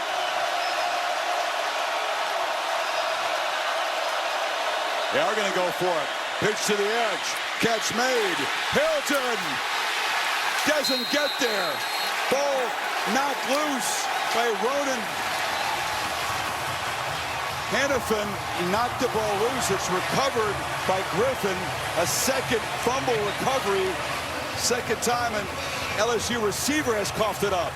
Interesting coming out of this timeout. I thought they were almost going to maybe just try to do a hard count. Look at all the confusion. I mean, this is coming out of a timeout. He's under center. He's communicating. The back's not real sure. Goes back up again, making sure everybody, okay, here's the protection. And then you move the back. I thought he might get him involved. Instead, he just flips it out there with not a lot of blockers and a lot of orange jerseys. Here's the ball. Gets knocked out before that knee touches. But regardless, that play was going nowhere. I'm with you, Kirk. I thought they were going to try to draw, get a cheap 5, get a first down. Remember that one. That's a missed opportunity there for LSU. Sweeney had 2 4th down conversions for his offense in their 1 touchdown drive. Kelly trusts the quarterback, but they can't make the play. And the defense is stout here in Death Valley in the first half. Second effort touchdown run by Adam Randall. The only touchdown so far. And let's get Dabo's reaction with Holly. Well, Coach, a huge stop for your defense right there. How were they able to read that so effectively? Well, two great turnovers. You know, 2 where we got points off of 1, and then just a great job. We knew they were going to try to get the ball in the perimeter. You know, they're dangerous. They got guys that can run with it after the catch. Great job by Ashton. We leveraged the ball, got it out. So great effort, great hustle. Good things happen when you get to the ball. Thank you, Coach. Okay. Coach, another turnover in a crucial moment there. What will you say to your team in the locker room at the half? You know, just take care of the football. These guys are trying to make plays. I mean, he's got to get a couple of yards and the ball comes out. It's just football. We got to clean it up. We've given them the ball a couple of times. It's 10-3 at the half. Let's come back and play better football in the second half. But it's a great environment. The guys are playing hard. We got to clean up a couple of things, but we'll be back out in the second half ready to play. All right, thanks, Coach. Thanks. Now those stops, Clemson just 110 total yards of offense in the first half combined. These teams 2 for 11 on 3rd down. Clemson gets the football to begin the 3rd quarter. 10-3 Tigers on their home field at the break over the visiting Bayou Bengals. The Ford halftime report. Back to Kevin Nagandi. Chris, thank you so much. Back here with Booger McFarland. And Boog, you've been saying it. You want to get the field goal. Why in that situation? What do you see? You're watching the Dr. Pepper Championship Drive Game of the Week. Great to have you with us. Saturday Night Football on ABC, presented by Capital One. This presentation of the ACC Dr. Pepper Championship Drive Game of the Week. Clemson will get the football. 10-3 lead as we begin the third quarter here in Death Valley. Chris Fowler, Kirk Herbstreit, plays, but also decisions decide games between well-matched teams. Interesting at the end of the half, Brian Kelly doesn't take the three. They go for it after a lot of motioning and shifting. Even if they make that first down, though, Kirk, they don't have a lot of time. Yeah, those 15 seconds when they snap the ball. But, Brian Kelly makes that decision. I think it shows you, we can agree, disagree, whatever you think, but I think it shows you the confidence he has in his defense. But I think you and I both kind of looked at each other a little surprised they didn't take the 3 points. Nussmeier was lobbying heavily. Here's the drive that Klubnik and the Tigers executed. Modelo playbook here. Yeah, they got his legs involved here. Then they set themselves up with better third and more manageable. Here, breaks contained. We saw this happen a few times. What a move there on Weeks to be able to get around and pick up more yards. 4th and 2, able to pick up some positive yards here down that right sideline. And then another 4th down, able to power their way in with Randall for the only touchdown that we've seen to give them the lead. Klubnik and the Tigers to begin the third quarter. Randall is in the backfield. And he's got the football, spins free. Man who made the play of the game so far picks up 6. Holly? Well, a couple of injury updates for the Clemson Tigers. Antonio Williams, who's their do-everything wide receiver, a huge part of their game plan, missed most of the first half. He told Dabo Swinney it is a right hamstring. He has come back out with a heavy sleeve and brace on that right hamstring. He's warmed up. He's been on the bike. He's tried to do a little something, but he's not out there right now. And on the defensive side, Rover Khalil Barnes is out right now. He has been out for a little bit of a time with a right leg injury. I've seen him over here trying to get going, doing a lot of activation on the bike as well. He is also doubtful to return at this point. Holly, thank you. Meanwhile, for LSU, the preseason All-American linebacker, Whit Weeks, the tackle machine, slow to get up. Here's him involved in that tackle on Randall at the end of it. Right leg there with a kind of a leg whip there on a follow through of that tackle. Remember, he had the ankle injury in that bowl game against Baylor, had this surgery. He looked like he looked okay jogging off. Hopefully we'll see him come right back out. Klubnik, short drop, zips it across the middle. Dangerous throw. He's trying to find TJ Moore on the slant. Broken up by Delane. Molly? Well, Chris, you mentioned that LSU starting safety A.J. Halsey missed the first half with a suspension, and you see he is starting the second half. And head coach Brian Kelly told me he expects him to make an immediate impact. And defensive coordinator Blake Baker said that Halsey is a calming presence for their secondary. All of their guys play better when he's on the field. Well, this defense trying to get off the field right now. 3rd and 5. Tigers more success on 4th down tonight than 3rd down. Just 1 for 6. Klubnik well protected across the middle, delivers a high throw, and the catch is made for a first down by Olsen Pat Henry. Big tight end making an impact for the first time. 19 yards. And there's Halsey getting a chance to be able to make a play. He's right here, breaks on the football. Does a nice job of coming up, but what a heck of a job of holding on to it by Pat Henry. Pressure ball delivered into traffic, and reaching back to make the catch was Wesco. They rule it incomplete. The ball was just ripped out of his hands at the last second there. I'd love to see Bill, his take on this. I thought his knee was down, and it looked like he may have had possession, but eventually you see the ball ripped out of there. Watch the knee go down. It looks to me like he's down, he has possession, and then after that, they rip it out. I think that's a completion. They're taking a look at it now, and exactly what you said. He's got full control of the ball. His knee's down. Yeah, this is a better angle. We'll see if he did have possession. You can see it in real time. The left knee is down, and then you see Woodland get in there to rip it out. I think that's gonna be reversed with a catch. I mean, well after the knee was down. Yeah. Matter of fact. Yeah. Look at Dabo and the boys in the background. It's a heck. By the way, let's not forget what a catch that is by Wesco. Couple of strong catches, yeah. Contested catches, big time in this drive. You know, he's known with this group of receivers, especially with the injury to Antonio Williams. He's the most dynamic receiver that they have. 6'2", 190. For now, the ball's at the 50, Kirk. If they do reverse that and call it a catch, it'll be at the 31 of LSU. And Clemson already up 7 on Kelly's team, threatening to add to that right away here in the third quarter. Jordan Cranick and this SEC crew is the replay official. They coordinate with replay headquarters.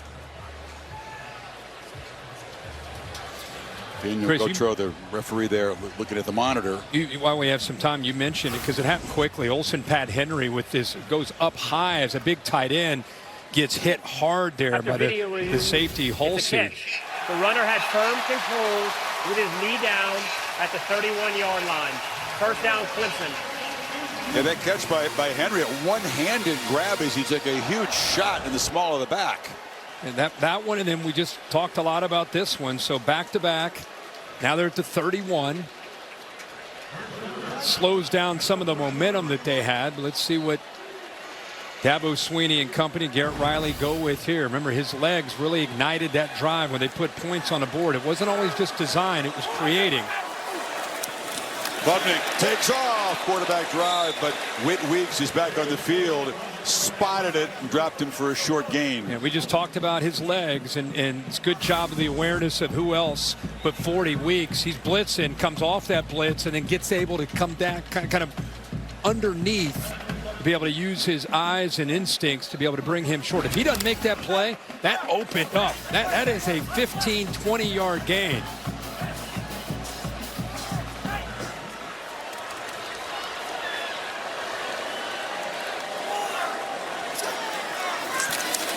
Bring it down. Pressure comes. He just heaves off his back foot. Downfield, and it's incomplete. TJ Moore well covered by Delane. They brought the house, as you said, after him. I mean, it's every single guy that you see here, all 7 of them. Blake Baker rolling the dice. The tight end releases. He's free. Nobody has him. They're just counting on that pressure to get to him and affect their timing. Got to rely on corners that can lock down receivers. Delane does that. The Virginia Tech transfer, veteran guy. They said that was their #1 portal guy they went after with 29 career starts in Blacksburg. These coordinators thinking, can I just get a third down and manageable? I mean, again, it's third and 9. Play clock down. They have to spend a timeout very early here in the second half. Klubnik didn't get him to the line until it was about 3 or 4 seconds on that clock. So they can talk about this play here. Perhaps thinking 2 plays to get the 9 yards. Clemson on the march, trying to build on this lead.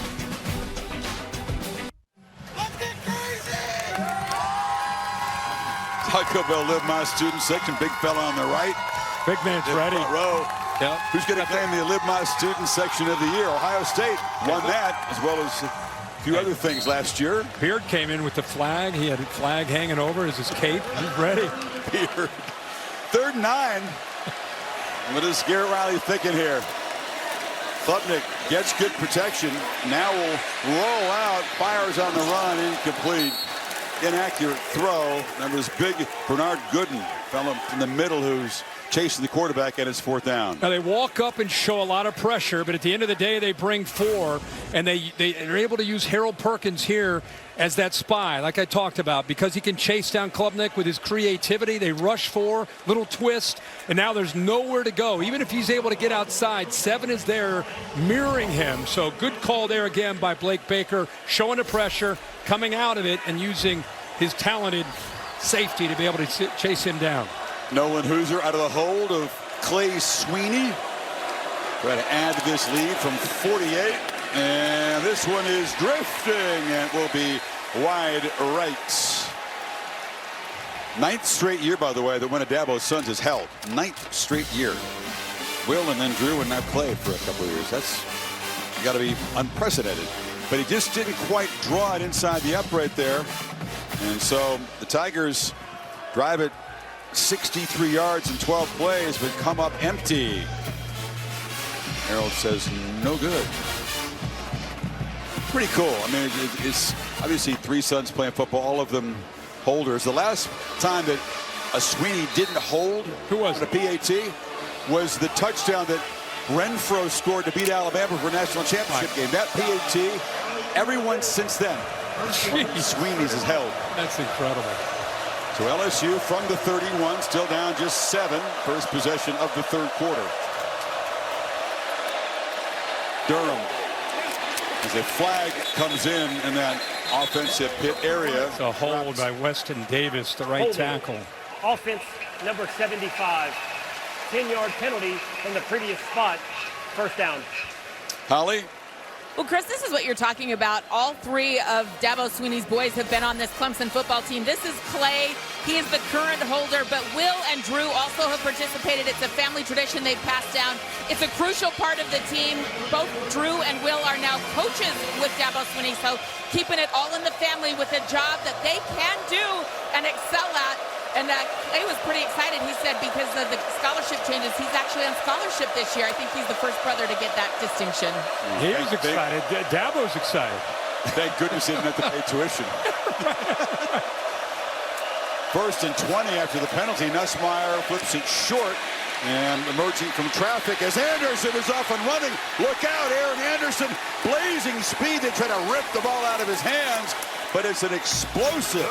Sets up LSU in Clemson territory, 39 yards. They used the motion here and the back out here to kind of sell this, and then eventually they get the ball to Anderson. Look at the defense kind of reacting, expecting Caden Durham to get it. Instead, they go the other way. Very well designed, and a dangerous Aaron Anderson after the catch. Tempo after the play, a low throw, and now Anderson goes down and scoops it off the turf. Back-to-back plays. This one for 14. We had him a bunch last year. You knew coming back in this portal era what he's capable of doing. A veteran guy. Good job. You see Nussmeier right now starting to get into a bit of a flow. Ball's behind him, but the receiver bails him out there for a big first down catch. 4 catches, 80 yards for Anderson. Another first down throw attempt. Looping it down the field for Sharp. Leaping play, incomplete. Out of bounds. Tight end came up with it. Hannafin was in coverage. Boy, he went up because he's 6'5". He high points the ball. He came so close to getting his right foot down. We can slow it down at the end. Look how close his right foot comes right there. He just couldn't, because of the shove, he couldn't quite get the right toe. Reaching. No, doesn't touch. Good job by 5, pushing him out of bounds before he could get that right toe down. Tremendous job where it's first and goal.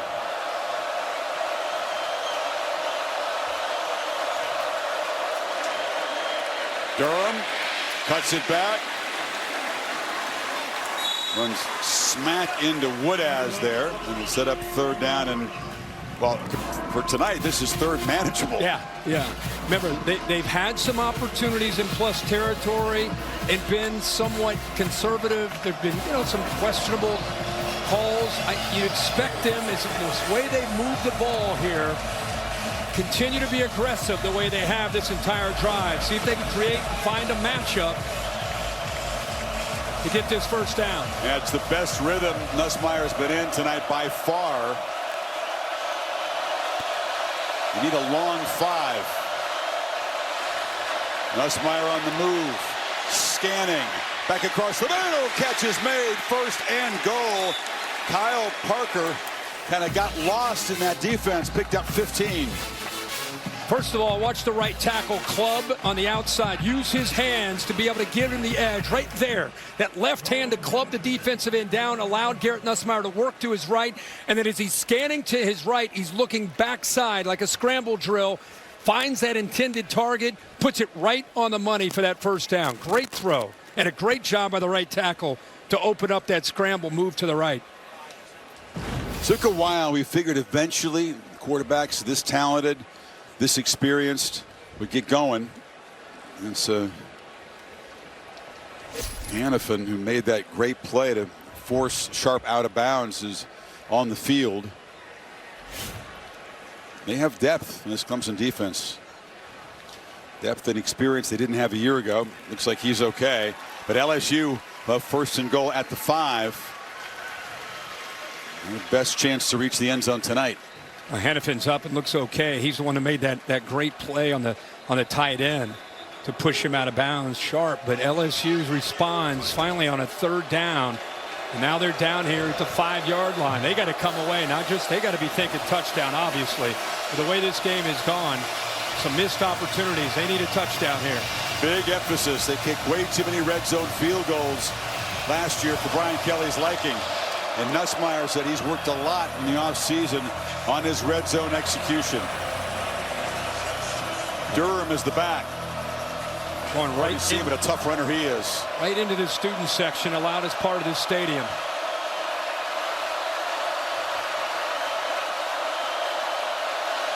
Durham off the right side. Not much. Knocked down after about a half-yard gain. Sammy Brown has had a strong evening tonight from the linebacker position. It's the little things when it comes to execution in the red zone. Watch the left guard get off slow. You see that? That blew the play up. Left guard coming slow out of his stance, allowed the penetration by Brown to be able to get in there. So you talk about red zone improvement. It's not just the quarterback, and it's about all 11 working together. That time the left guard let the offense down. 4 receivers bunched to the left. Empty backfield. They go to the right side. Jump ball incomplete. They tried to get the 6'7" tight end, Tre'Davious Green, but a flag came out. If it's PI, it's the second time that he's drawn one tonight. Yeah, he's grabbing the jersey there on the shoulder. I think that's what they must have seen. Defense, number 23. The foul occurred in the end zone. By rule, the ball be placed at the 2-yard line. Chris, first down. You got a 6'7" tight end. They're trying to put the ball up in the air. 23. He knows he's got his hands full, but watch him grab onto that jersey. Not allowing him to be able to get up into the air to try to make a play. This will be a really good look at it right here. Both his hands kind of caught up and tied there, right there, that right hand on the left shoulder. Good call. Nod of approval from Bill Lamonier. Jermon Johnson's the back. First and goal. Play clock at 3. Play fake. Short pass and incomplete. They tried to get it to Sharp, arriving exactly when the football is Hampton, who just got flagged but made a nice play there. Yeah, that time Ashton Hampton made the play. That ball needs to come out in a hurry. You're going into the boundary.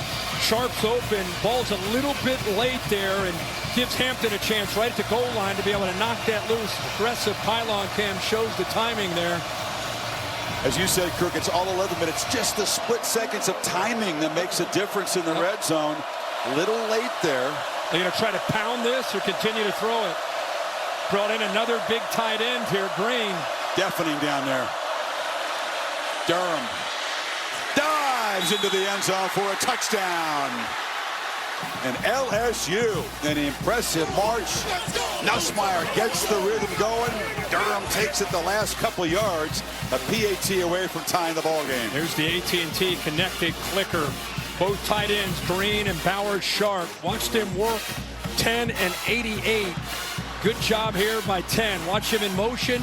Sees that upfield penetration. Gets a nice kick out block. And you get behind 88. And a good tough running to make the safety miss to get across that goal line for the touchdown, potentially tying this game up.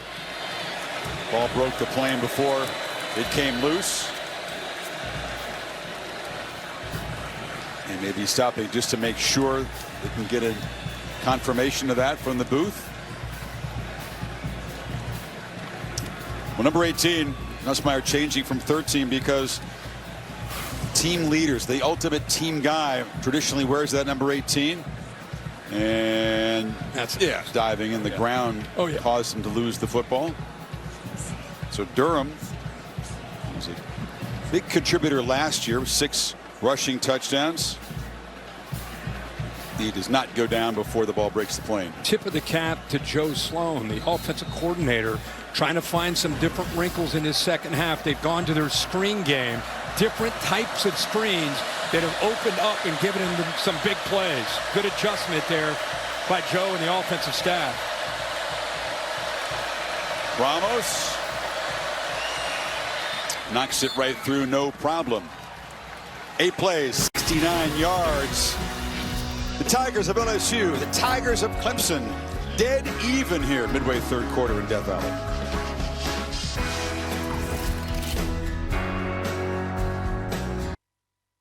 First, you'll need the ESPN app on your connected TV or favorite device. If you have it, open it up. If you don't, download it now. Next, click on the live event or ESPN show you want to watch. Then choose your TV provider and log in. You're all set. It's all of ESPN, all in one place. Go to support.espn.com to learn more. LSU finds the end zone for the first time, 36 minutes into this game, and we are all tied up at 10.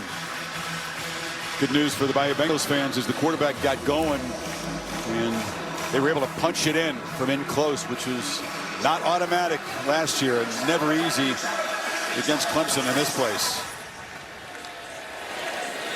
Burrell, another deep boot in the back of the end zone. Well, you got Bill Belichick opening up Carolina against TCU. Reese was hanging out with both those guys. A little fun. You don't think Dabo and Belichick immediately would click, but they did. We've been on the Roy bus for 16 years. We're still on it. Welcome to the ACC. We're the Roy bus, so welcome to the ACC. But we got a pretty good driver right here on the ACC Roy bus right here. That's what he tried. Big Ten and the rest of y'all. Here we are. I thought Bill was great in that segment. No, for those Roy, rest of y'all. That's what he's referring to. Yeah. Meaning. We got a pretty good driver now. We got us a driver. What a pick. It's not a bad Dabo. He finds Wesco. What's your take on this game? I mean, what has he got? 70 new guys down there? Yeah, I'm excited. I mean, TCU's favored to win this football game. Let's not forget who they're playing. The invited guests, the Horned Frogs. I think they've got a team that can really compete in the Big 12. But obviously the attention on Bill Belichick. 70 new players, bringing his culture that was the best in the history of the NFL into the college ranks. Cannot wait to get over there for Monday night. College football countdown at 7 o'clock, because you haven't done quite enough yet in football in this holiday weekend. And then the ball game's at 8 o'clock. First down, Klubnik in traffic, delivers a pick. He threw it over the head of the receiver, and Mansour Delane with LSU's first takeaway tonight. And LSU's going to sprint down to where their band is to celebrate. Yeah, they've mixed in zone and man, and this time they're just going to sit back in zone. He does a really nice job of using his eyes to see this football overthrown and then just makes the play. Really good job. Like we talked all night about going out and getting Delane and what he could do. Good job of getting the pressure. This could be a big turn of events here for LSU. Actually, that is 6 that came up with that reception, not 4. Delane's a guy that faced Clemson when he was at Virginia Tech. Clemson staff well aware of what he can do. 6'1" corner, but he's rangy. And that one's on Klubnik. And now, just off tying the game, Nussmeier's got the ball back at the 46.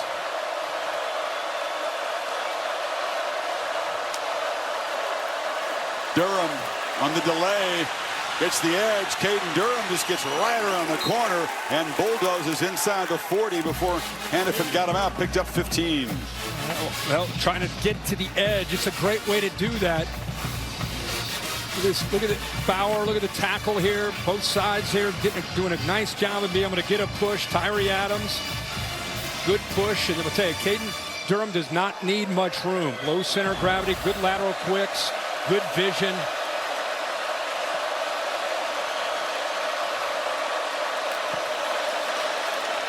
First down throw. On the move, delivers into heavy traffic. Sharp makes the catch after a short game. Momentum turning quickly, right? Tigers had the lead at halftime, got the football first, but LSU, things begin to tilt their way right now. And Garrett Nussmeier looks like a different guy in this offense with the adjustment that Joe Sloan has made. Not only making plays from the pocket, just executing well, getting flushed a lot of times to his right, but keeping his eyes downfield and finding some open targets, not making that critical mistake. Play fake on 2nd and 7. Slant. And the catch is made. Diving. Spotted just short of a first down. It's great feet. Great execution there on that quick slant. Gives them a chance here on 3rd and short. Whole first half it was 3rd and 10 and 3rd and 15 and 3rd and 20. 5th catch for Anderson. Now they're back in much more manageable here this half on these 3rd downs. Gave the clap and take a look at the defense. Now make his adjustments, and he goes up and under center and just sneaks it for an easy first down. See college teams do more and more of this now. It's smart. Why do you got to snap the ball back 5 yards? Instead, you just good, like you said, that good hard clap, sees the defense, and then just kind of sneaks under center and sees that hole and says, why make it harder than it is? Just take the sneak and take the easy first down. They're rotating a lot of bodies, trying to stay fresh as an offense and a defense in this heat and humidity. Teams that operate in the gun consistently can catch opponents off guard by that play. No one expecting the sneak. Hand off. And running left right into a wall is Johnson.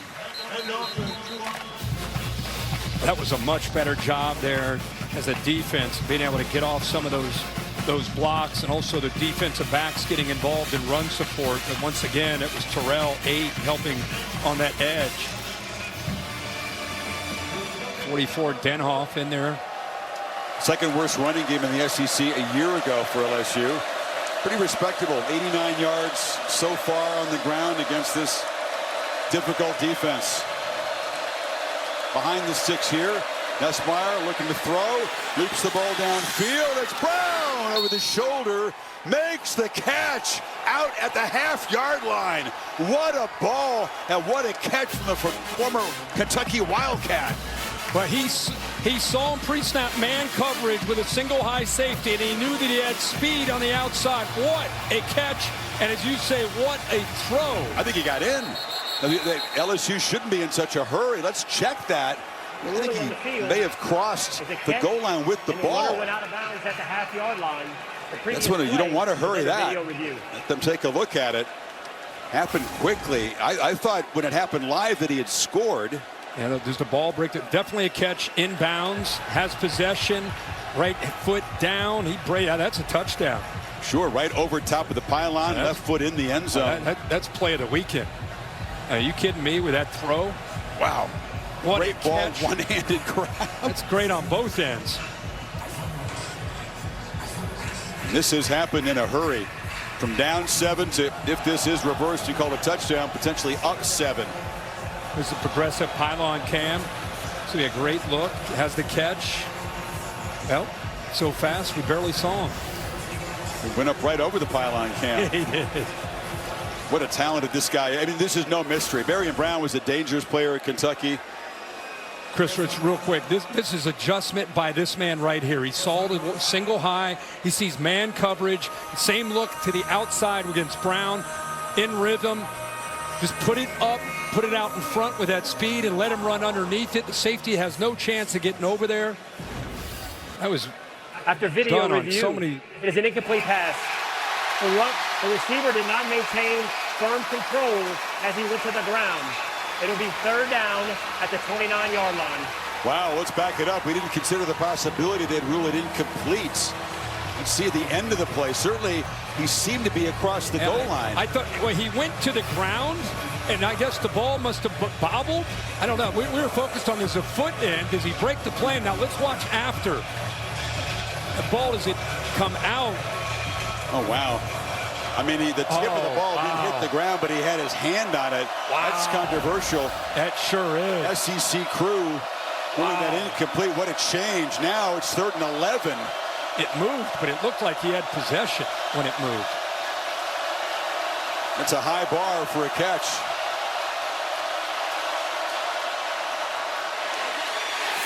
Pitch on the far side is incomplete. Could have been 3 possibilities here. Touchdown, out of bounds to the 1. They went incompletion, Bill. Your thought? My thought is we had a touchdown. I thought he had firm control, took a step, got to the end zone, even hit the pylon where he'd get the ball extended too. What do you think of this? What do you think of that, Bill, at the end? No, I'm touchdown all the way. Touchdown, yeah. So before he hit the ground, you would have ruled it a touchdown anyway. Yes, all right. sir. Ramos from 47 to give LSU the lead. Good tonight. His only attempt from 52.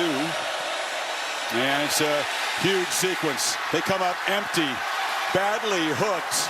No touchdown and no points for that possession. And the kicker looks like he's come up limp, holding his left leg.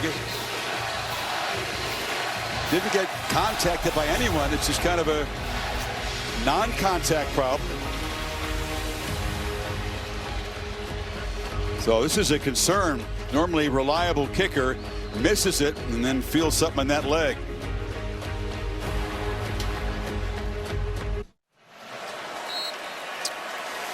Tiger football. Clemson Tiger football after the missed field goal. Still tied at 10.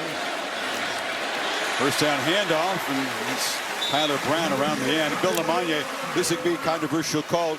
Tell us why you think this was a completed catch before the ball hit the ground. He's got firm control. He's got a foot down in bounds. He's making a football move. And he's even hit the pylon, which gives him, even if it wasn't with his goal line extended. Here it is, Bill. Foot, pylon, touchdown, and then the ball hits the ground. The process, complete the process of the catch. They're saying that when he hit the ground with that ball movement, that created the incomplete pass. And you're saying it was, in your mind, it was already possessed and already would have been, in your view, a touchdown. In my view, I would have had a touchdown. Well, beyond missing that opportunity and beyond missing the field goal, the momentum that they had captured after their touchdown to tie it up, potentially about to go ahead, missed field goal, they really missed the opportunity, not just for points, but the energy that they had. Now let's see if their defense can rally to try to get it back. Clemson needs 5 on this third down. Klubnik straight back across the middle, again throws into traffic, and it is broken up. Tight coverage by A.J. Halsey, the safety who sat out the first half of the suspension, makes an impact play there, and Clemson will have to punt. Boy, what a good job here of expecting the crosser. Watch how the ball snapped. Look at him already looking. Who's coming across? Who's coming across? I got him. Makes a play with the right hand to knock that ball away. Good timing. Crowd here, of course, wanted interference. Jack Smith on to punt it away. Defense does their job after that swing of momentum.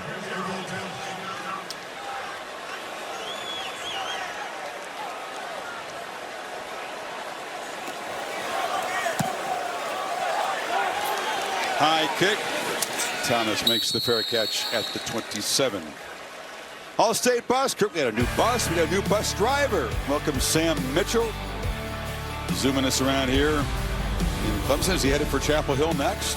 I'm sure he is. The All-State Good Hands play of the day. Lee Corso with those steady hands, putting on Brutus. It started with Brutus, and it ends with Brutus for Coach Corso. And there's a good hands catch with Garrett Wilson. He lost control of that ball, brought it back in, ended up being the difference in a game when Buckeyes put up a 14-0 lead. Sark and the Horns came back with Arch, came up a bit short. Buckeyes with a big win. Great catch there by Carnell Tate. LSU from the 27. Durham finds those creases so well. Doesn't look like there's a whole lot there. Kirk, he picks up about 8. He is a fun back to watch. You know, these backs that are shorter, stout. I think he fits perfectly into what they want to do. He's 5'9", about 205 pounds. Been a while since they had a difference maker in that backfield, and they feel 29 can be that guy for him in 2025 season. Not that imposing, you're right, but does a lot of things, breaks tackles, yards after contact, by far the best on the team, and no fumbles last year. He's got it again. Fighting for a first down out of the 38. These are two good football teams. I mean, we've watched a lot of teams over these last 3 days. Durham kind of a little bit of a limp there going off. They're rotating a lot of different guys, so he'll catch a break. But, you never know. But coming in, we knew this was going to be a good matchup. These are two, we're going to see as this year goes on, these are two really talented teams with two good defenses. No matter who goes up against these guys, they're going to have their hands full. Both sides. Clemson clear favorites to win a 9th ACC title in the last 11 years. They don't play Miami in the regular season. They'll be favored in the rest of their games. Xavier Thomas hit in the backfield and knocked down by Wade Woodaz. Well, once they see Thomas go into that backfield, every time he's gone back here, they know that he's going to run the football. So it's a good job by GWES of not really waiting. He gets downhill in a hurry. Tough for that combination block to climb up to that second level with the quick reaction of 17 there. Heck of a play. Senior out of Tampa is one of the leaders on this team.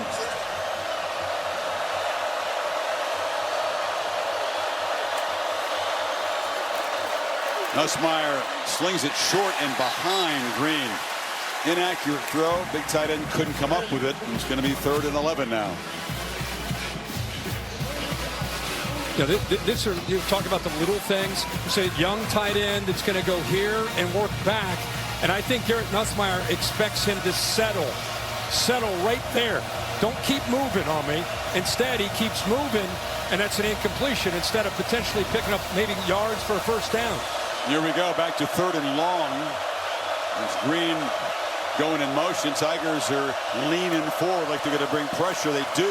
Nussmeier launches down the middle, and the catch is incomplete off the hands of Xavier Thomas, and a flag comes in. Ashton Hampton in coverage. It's going to be against Clemson. It's not where the receiver tried to make the catch. It's about 8 or 10 yards back before that. He's got a hold of his jersey. And that's what the call is. You know, it's easy to look maybe there at the bang-bang play. It's not where the call was. See him grabbing that jersey?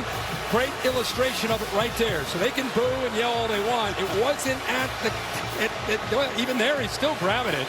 But it's not the right hand. It's that left hand grabbing the jersey. He did it for about 5 yards downfield. That's a costly penalty. They convert on 3rd and long. And LSU now in Clemson territory. You're right. They're a little biased here. That was clear that he had the jersey. Oh, yeah.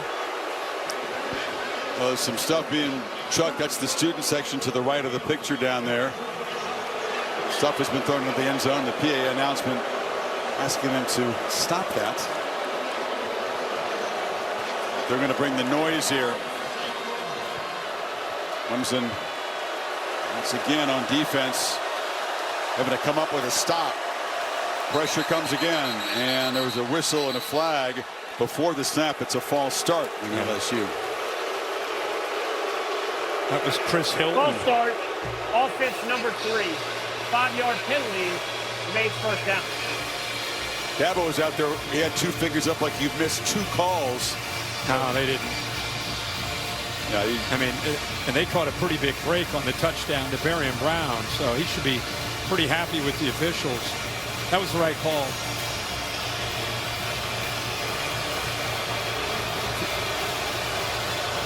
So LSU offensive line, 4 new starters against this defense, holding up pretty well, doing a pretty good job up there. Nussmeier sacked just once tonight. Johnson in motion. They flip it underneath the screen to Brown again. He's able to get a few yards back. Crowd is still irate about that call. Boy, once again, they used the back as a decoy, make them think that it's going to be a quick screen to the back. Instead, looks like they're setting up. Now, if he would go back in behind those linemen, he's able to pick up some more yards. Got a little bit impatient there and went upfield. Got to get behind that convoy. Final 30 seconds of the 3rd quarter.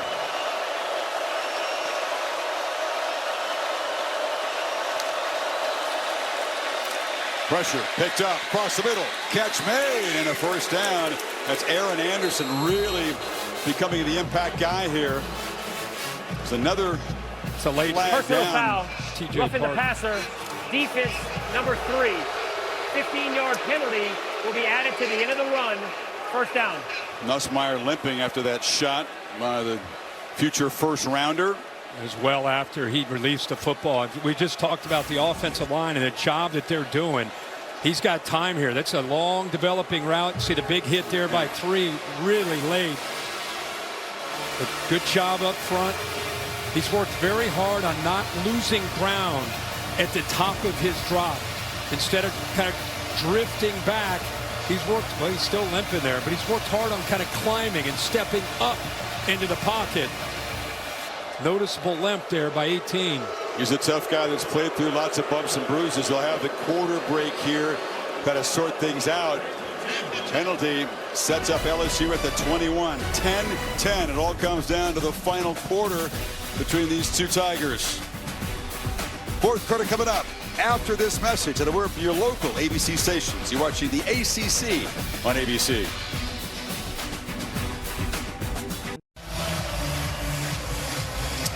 Start of the fourth quarter. Garrett Nussmeier was hit late and very hard by T.J. Parker. Time to regroup, collect himself. Looks much better than he did a couple minutes ago. And LSU set up with the first down at the 21. Receivers bunch left. Nussmeier looking right. Crossing route. Green's got it. Big tight end. Dragging people. He's near the marker at the 13. Ricardo Jones brought him down. Another misdirection by Joe Sloan, the play caller. Watch him get everything going this way, and then he comes back this way. Get a fast-flowing, aggressive defense flying. They think the ball's going to Durham instead. Early down play action, going back the other way for positive yards. Green was targeted early. That's the first catch he's officially made. You expect him to make an impact here in the fourth quarter. Durham. Well, he didn't go straight ahead. He kind of hesitated, turned to the right. Green knocked him down. It's going to be third and short. Yeah, they're real high on Green. You know, he's going to be a stud. 90 there in the middle. Kelly wanted his back to cut it up inside. Tried to bounce it. There was a hole there. Remember, they've had their opportunities in Clemson territory. They're down at the 12-yard line earlier in the game. Went for it on fourth, came up with nothing. They were at the 40, came up with had to punt it. They had a bad sack at the 32-yard line. They missed that touchdown. They got called back. So what will they do this time?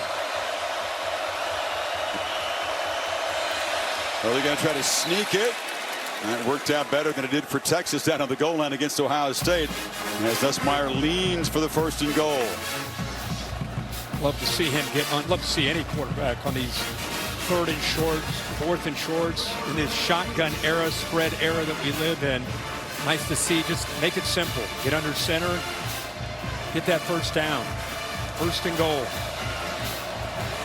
By the way, in case you're wondering, looks like Ramos, the kicker, is okay. It was just a cramp, so if he were injured, that might affect the decision-making down here. Looks like he's okay. On first and goal. And running into a crowded box. Broken tackle by Durham. We're able to make something out of nothing there. Picked up a couple. Yeah, Wade Woodaz was in the backfield. I mean, and again, he's one of the top linebackers, not only in the ACC, maybe the country. 17 gets in there free. But that gives you an idea how physical he can be with that low center of gravity, able to shake free from him and get some positive yards there as well. Three tight ends in the ball game now for LSU on second and goal. Got a one-on-one matchup to his left. It's Green down there. 6'7". He's looking that way. Lobs it to the end zone. Jump ball. Easy pitch and catch. Good call, Coach.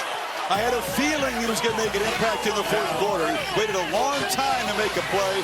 He beat Terrell as an excellent corner that time. When you go with a quad formation to the field and you put your 6'7" tight end into the boundary, it's pretty obvious you're trying to find a matchup that you like with the big tight end. And then he just uses his body like a power forward. He's a basketball player. It's very comfortable for him. Terrell's a good player, but he's 5'10", 5'11". Huge advantage there. Great job of recognizing that, creating that by Joe Sloan. And this time, the LSU Tigers get the touchdown. And the lead is 7. You're right. Green's a hooper, but he's given up basketball now. He's full-time football. He's going to be playing football for a long time. LSU up 7, 12-18 to play here in Death Valley.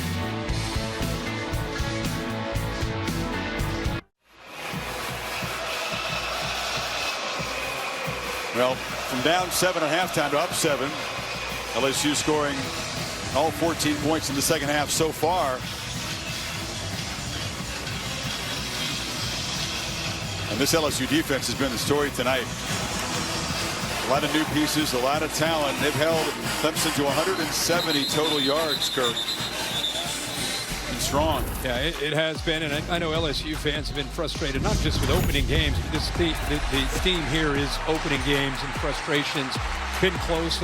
Blocked field goal in the first year that Brian Kelly was playing against Florida State. Got blown out the second year. Came back last year against USC in a game that they had a chance to win and came up short. He got frustrated at the end of that game. You said it, though. I mean, it was a PAT, actually, that they blocked, which would have tied the game late. Yeah. And then lasted the year after and beaten by a USC team in Vegas. It did not turn out to be very good.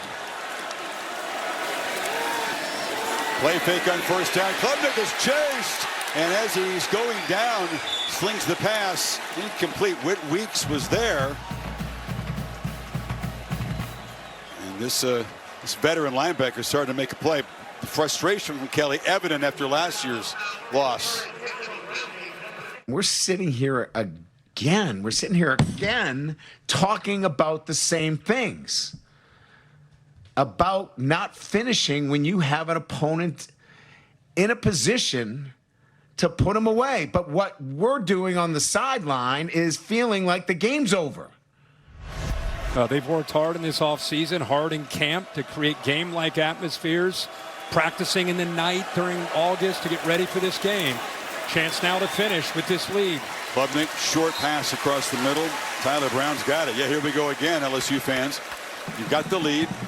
I mean, Clemson's not close to being put away. A lot of game to go. Yeah. But you know that's the narrative.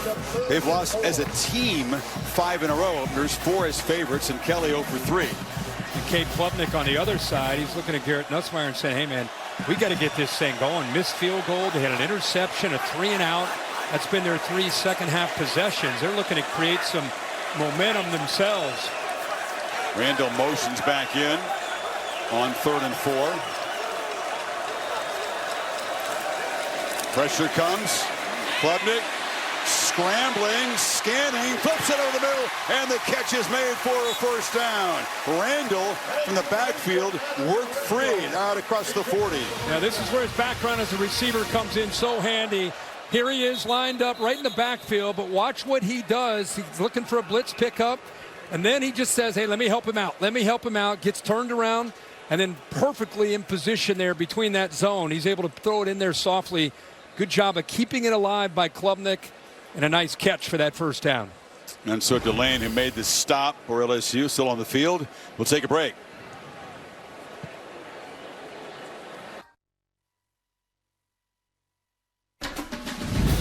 ABC Saturday Night Football is presented by Capital One. What's in your wallet? Kevin Nagani in studio. Chick-fil-A move on the field. Big trouble in the Little Apple. Number 17, Kansas State down 35-31 to FCS North Dakota. Under a minute to go. Avery Johnson to Joe Jackson capping off an 81-yard drive. K-State, they survived 38-35, Chris. All right, Kevin, thank you. Now Randall's first catch for 11 yards. Clemson first down at the 42. 2-back look. Off the play fake. Klubnik from the pocket. Catch made. Big tight end makes the grab. Christian Bencour. He rumbles into LSU territory. His first impact play tonight. Halsey lost his balance. He's right here in coverage against a tight end, and when he crosses, he just loses his balance. Ball's thrown on the money. Good yards after the catch because of the safety going down.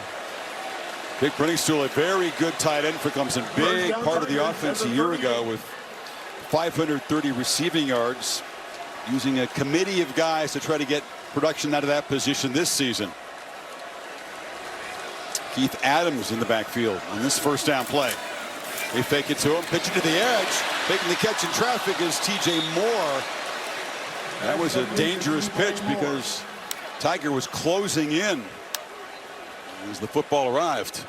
They're trying to get these receivers going. You know, Antonio Williams, if you're just tuning in, he went out early in this football game in his second quarter, and they have been trying to find some kind of rhythm in this offense. Haven't been able to really run the football that well tonight. It's made it very tough to be one-dimensional against this talented LSU defense. Klubnik. Catch made in traffic. It's Olsen, Pat Henry, another tight end, gets involved. Very short gain. It's going to be 3rd and 5. That was the one question about this team. We knew the quarterback's back with Klubnik. You knew the offensive line, the receivers, everything looked good. The one question was, is Adam Randall and his committee of backs going to be able to get to a run game to give them some balance? And tonight, they've averaged 1.6 yards a carry, 20 yards rushing.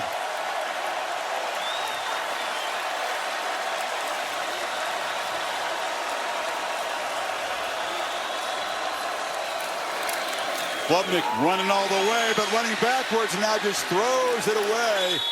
It was a design run, but Whit Weeks, I should say, was all over him, and it's 4th down and a long 5. Yeah, Weeks is there, but Pyburn, who's quietly had a very good night with his physicality, does a good job also being able to get in there, blow it up. Look at all those white jerseys there, and like you said, that's a design run. He just throws that, heaves that, so he doesn't lose any yards. Need almost 6 here on 4th down. Delane back in the game, 4 for LSU.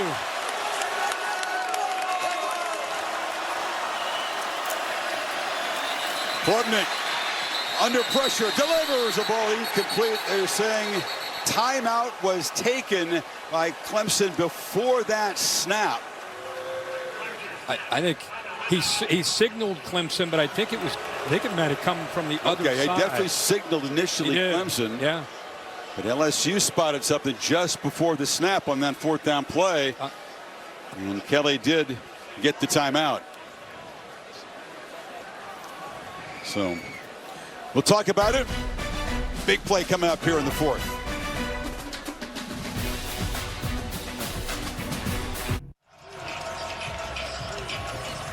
Everybody on their feet here. 4th and 5. Let's see what Garrett Riley has come up with on this play.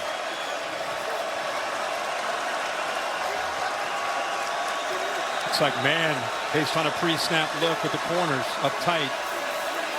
Klubnik gets a 3-man rush, delivers in traffic, gets broken up. But he tried to hit T.J. Moore on the slant. Mansour Delane was right there with a long arm. Hey, LSU fans, this is a different secondary in 2025. You got a great one here at number 4. Was knocked out on this drive, came back in, tight coverage there against T.J. Moore. Got his hand in there right at the last second to knock that ball away. This kid's big time. You like that? Your first game, you come out of the portal from Virginia Tech to LSU, moving to the SEC, got a pick, got a huge break up on 4th down. He's been making plays all night. Yeah, he's a difference maker in that back end for Blake Baker. So many new pieces. Rebuilt defensive line, rebuilt secondary. Good report from game 1. Now let's see if they can grind out some clock, Molly. LSU's been in this position before, haven't they? Can they finish tonight is the question. Well, Garrett Nussmeier thinks so, telling his teammates, this is our game now. We are going to win this game. Coaches telling players, we have the depth for this. We are built for the 4th quarter, and you were just talking about it. That's why Brian Kelly got experienced players from the transfer portal for the confidence and depth that it takes to win games, and you can feel that confidence coming from LSU. Wasn't a great running attack last year. They ran it on 1st down, 2nd and 8. Kind of a long extended handoff to Jawan Johnson, who gets the perimeter, and he's got a 1st down out across the 45. There's Doug Nussmeier. He's been calling plays for the Saints. He's with the Eagles, got a Super Bowl ring. He's got the Coach Rock going back and forth. He was with the Chargers. He's with Michigan. He's with the Gators. He's with Alabama. But look at him. He's in his zone, man. He's in his zone. He's hoping his son can get in the zone, finish this game. Another quick pitch to the end. Similar play to Johnson. It's worked twice in a row. Another nice game. Got a block there from Green, the tight end. Picked up about 6. He keeps going to that look because they're going to an empty set with 2 tight ends and a receiver, or 2 tight ends and a back down to the into the boundary, and Clemson's not adjusting. So 2 plays in a row, they had the numbers to their advantage, and they're not looking to rip a 20, 30, 40 yard. They're just looking for, like you said, it's almost like an extended handoff there. But they get good yards on back-to-back plays. And they're going to work the clock. There's a lot of play clock left. Look, they're doing the same look. They do it 3 times in a row. And they got the numbers if they want to. Why not? Oh, my goodness. This time it's contained better, but it's enough for a first down. It was sharp that time with the block. Well, you got two big tight ends, and that time Clemson did a better job that time of running. Parker here, instead of blitzing, he ends up coming out to try to help out. So at least they had some, it's almost like they're trying to say, hey, we only have two out there, but still enough for a first down. It's like you at the casino. Don't change a winning hand, right? Just keep going. 3 in a row. Different look this time. Clock down near 6.5 to play. Play fake, and now a sideways pitch. That's a pass way behind the line of scrimmage. Barry and Brown will lose 7. Trying to get the edge again and again. That time Clemson all over it. Well, that's a great play by Jamal Anderson. So used to seeing Barrett Carter wear that number. Anderson that time, good tight coverage, makes a nice tackle in space. Gets him way behind the sticks. That is a big play for Clemson. See what they can do here on this second down. Yeah, you don't see many completed passes for a loss of 7.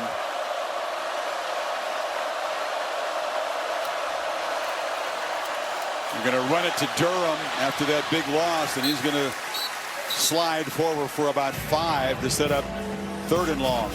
Now this drive is as much about working that clock, flipping the field, worst case, punt it, try to give Cade Klubnik the ball maybe inside the 10-yard line as anything.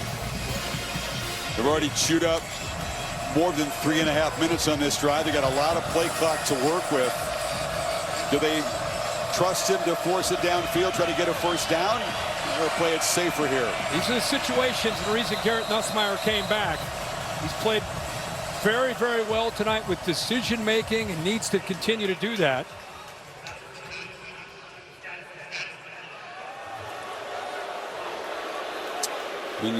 Gautreau making an announcement that had to do with the clock. And he's going to have to run over, I guess, check the monitor to see what needs to be changed.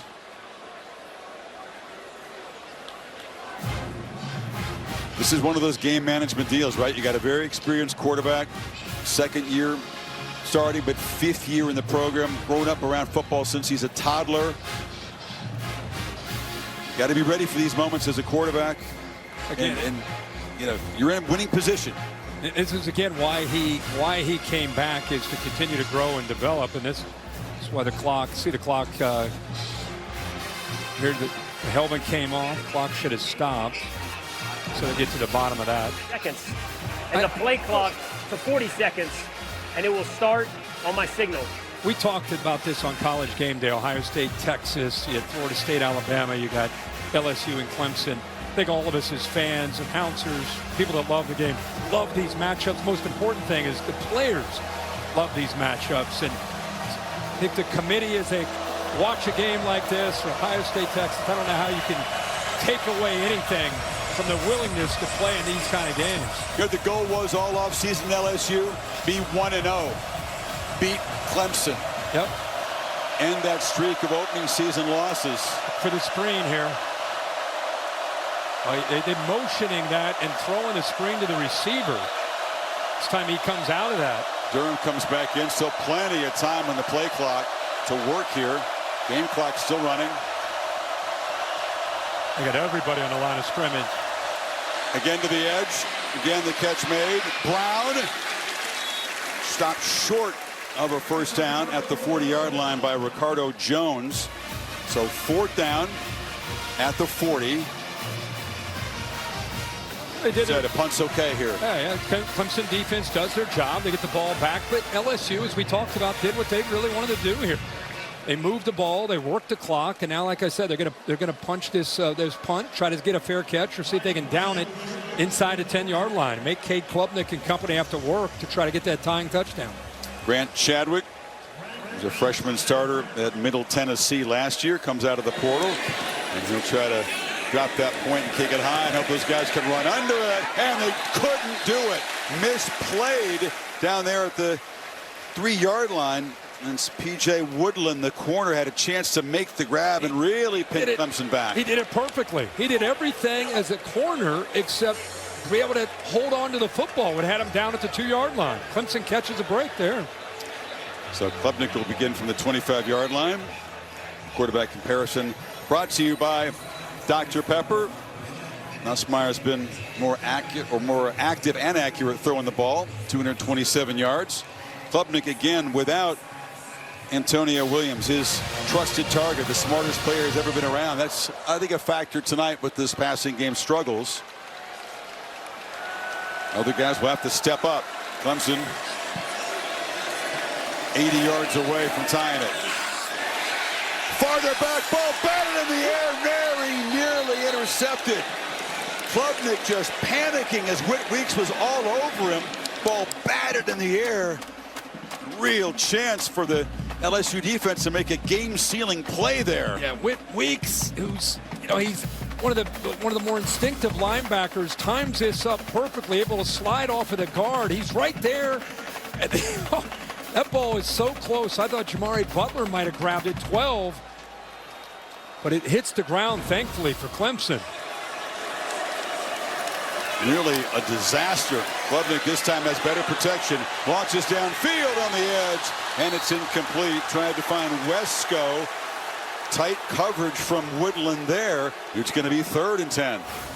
They went to that slot fade, try to get a one-on-one matchup against man coverage. He separates. Ball needs to be away to the outside. It is. He just doesn't, not able to come down with it. Remember, they're working without Antonio Williams. That ball's perfectly thrown. You'd love to see 12 Wesco come down with that. That would have been a huge completion. Pass rush. Kirk really getting cranked. That's the 13th time Klubnik has been pressured tonight. They'll try to affect the quarterback again here on 3rd and 10. They're showing a look that suggests coverage. It's an interesting look. It's a false start against the Tigers. It'll make this even tougher. And a whole bunch of dudes standing up way off the line of scrimmage, kind of getting a running start for LSU. The receiver's not even lined up. You're right. I mean, they're timing it up. I think they're getting a feel for the snap. Klubnik knows about heroics late in games. Remember late last year against Pitt? Yep. Made a big play down the sideline in the ACC championship game. Made some big plays, but this is a different set of circumstances against this LSU defense without your best target, Antonio Williams. 3rd and 15. LSU this time just one guy with his hands in the dirt. 3-man rush. They're going to play coverage behind that, and they rally to the ball. Sapp makes the play, but he's tapped well short of the 1st down, and not a good offensive series for Clemson. Clemson still has the 2 timeouts, the 2-minute timeout. They're going to have to punt this ball away. Rely on their defense to get Klubnik one more chance.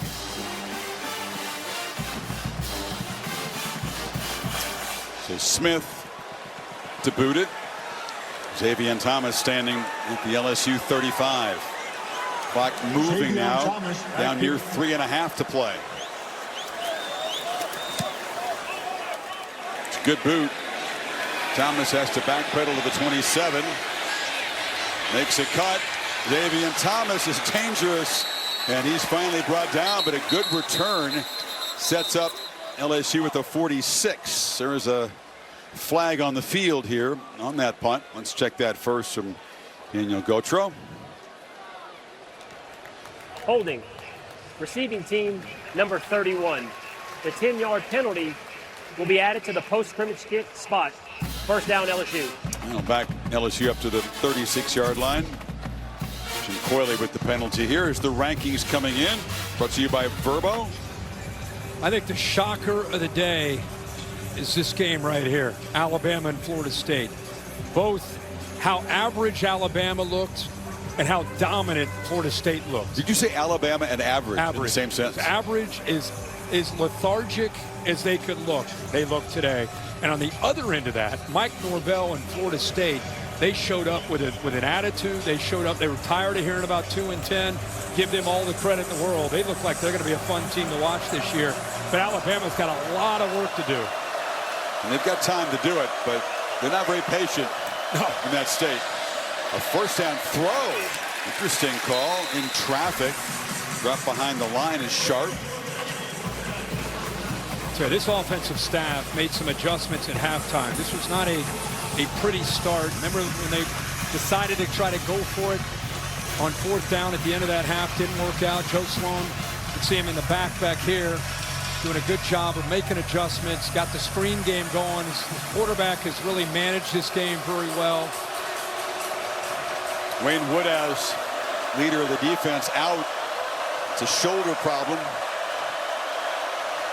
Work the play clock down. 2nd and 11 run. Durham going nowhere. Tell you, 5's all over. Hennefin's making some plays as a safety. Getting down close to the line of scrimmage. Has a good feel to be able to slip through and get into that backfield. So we spend a timeout here, stopping the clock with 2:34 to go. Of course, there's the 2-minute timeout, and Clemson has one other timeout. 3rd and 11 now for Kelly and Sloan.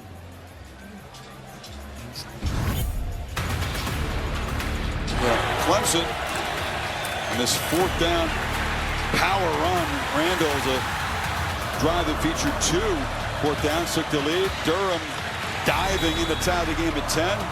And then LSU taking the lead. Green on that fade. Clemson nothing after halftime. 219 total yards. I thought this pitch and catch unit for Clemson was going to be very, very hard to stop by anybody this year. LSU has had the answers so far. Klubnik expects to get another opportunity. See if the defense can get off the field. Got to come up with a stop right here. Got the 1 timeout. Again, you have a 2-minute timeout. You expect either a screen, something high percentage, be safe here, or you run the football. Now you don't want an incompletion. No adjustment. Stop this clock. No adjustment to that motion. Clemson may be confused out. Now they adjust out. Nussmeier flips it short. Durham's got it. Long way to go. And he's going to be tackled well short of the marker there by Sammy Brown. Clock for now is running. Interesting. And LSU sends the punt team out. Yeah, they're going to let this, I guess they're going to let this go all the way down to the 2-minute timeout. The Klubnik's going to have a chance, Kirk, as you suggested. Hold on to that 1 timeout for Klubnik in that last drive. It's been a frustrating night, not what he expected. There's the interception, been sacked a couple times, been pressured a whole lot, but he will get the football back. Down by 7, deep in the 4th quarter in Death Valley.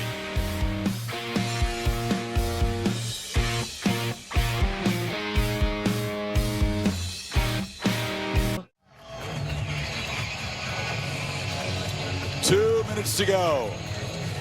Grant Chadwick on a punt for LSU. Clemson hoping that Bryant Wesco can make a return, set them up in good field position.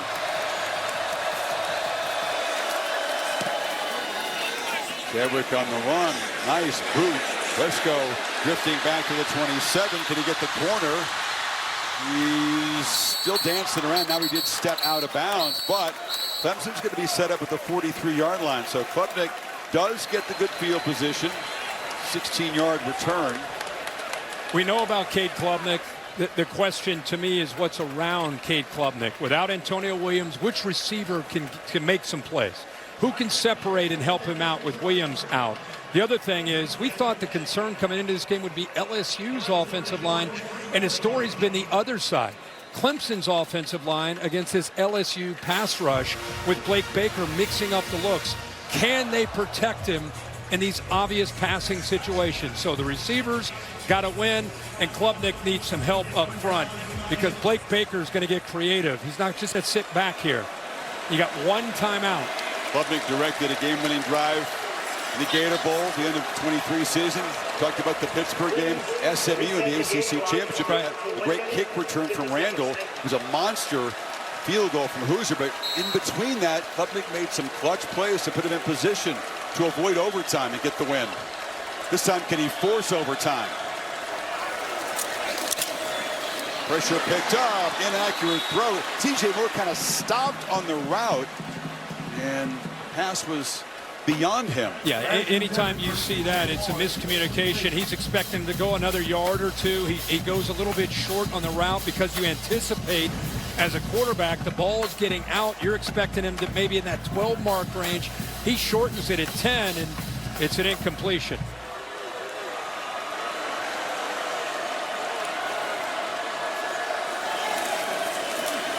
Late blitz. Klubnik hit as he throws, but the catch is made. He stood and delivered, and that time Moore makes the grab inside the 40. They drop the defensive end here, so he decides to go over top of the end. The corner will drop. He's got to put that right in between that soft spot in the zone and does a nice job there. There's a zone blitz picked up nicely, even though he got hit after he threw it. He knew he was going to get hammered. Stood in, made the play. Pressure comes again. Ball out quickly. And Brown on the edge. Took free. Did he stay in bounds? He did. And Clemson's in business. Missed tackle by Cooley. 17 more yards. It's the price you pay. Blake Baker believes in his defense. He's not sitting back in prevent zone all that. He's mixing up looks. He's blitzing. That time man-to-man coverage. Corners are on islands. And if you don't make a tackle, there's no one left there to help out. 12 seconds off the clock. They moved it 36 yards. Do you want to score this quickly, though, if you're Clemson? Plus the middle. Catch is made by the tight end. Court, and he's knocked down after a short gain. Work with urgency. Hold on to that timeout. Still plenty of time. You're at minute 20. Doesn't have to be NASCAR. Just get them set. Get the call. Plenty of time here.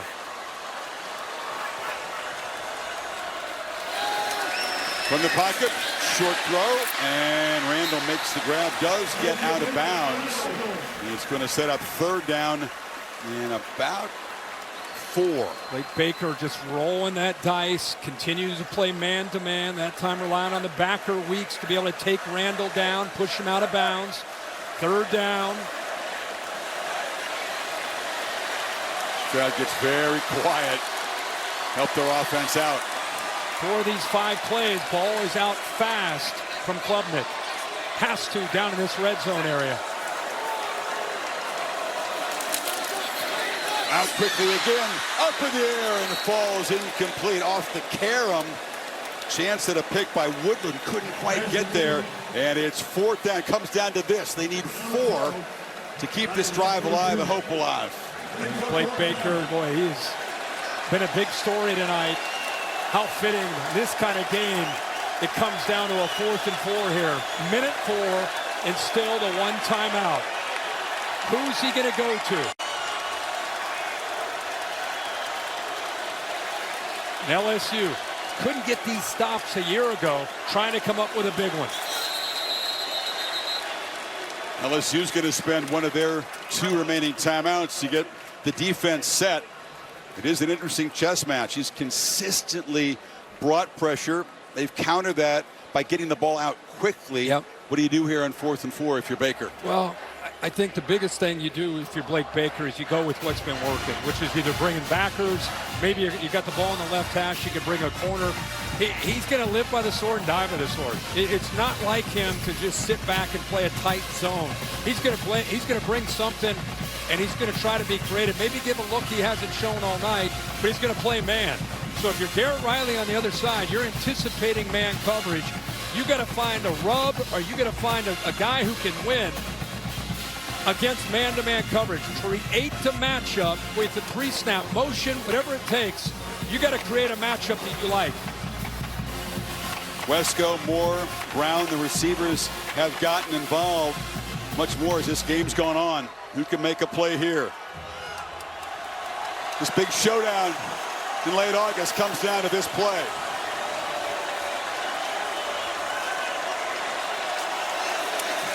They do bring pressure. Klubnik on the move. Heaves it incomplete. Harold Perkins was closing in. They rolled the dice, and the Tigers do get that stop, and they're going to end this losing streak to open seasons. Yeah, that was, like I said, you live by the sword, you die by the sword. LSU finally has a defense that they can hang their hat on. They are going to be a fun team to watch this year. They came into a hostile environment in week 1, took on a really good football team, and made the plays to be able to win it.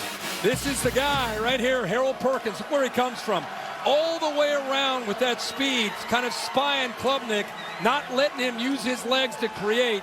Comes all the way around to force that errant throw. How many dudes at that position can close like that and threaten the quarterback? No. He's a special athlete. Yeah. And they found a position for him, the star position. It's taken a while.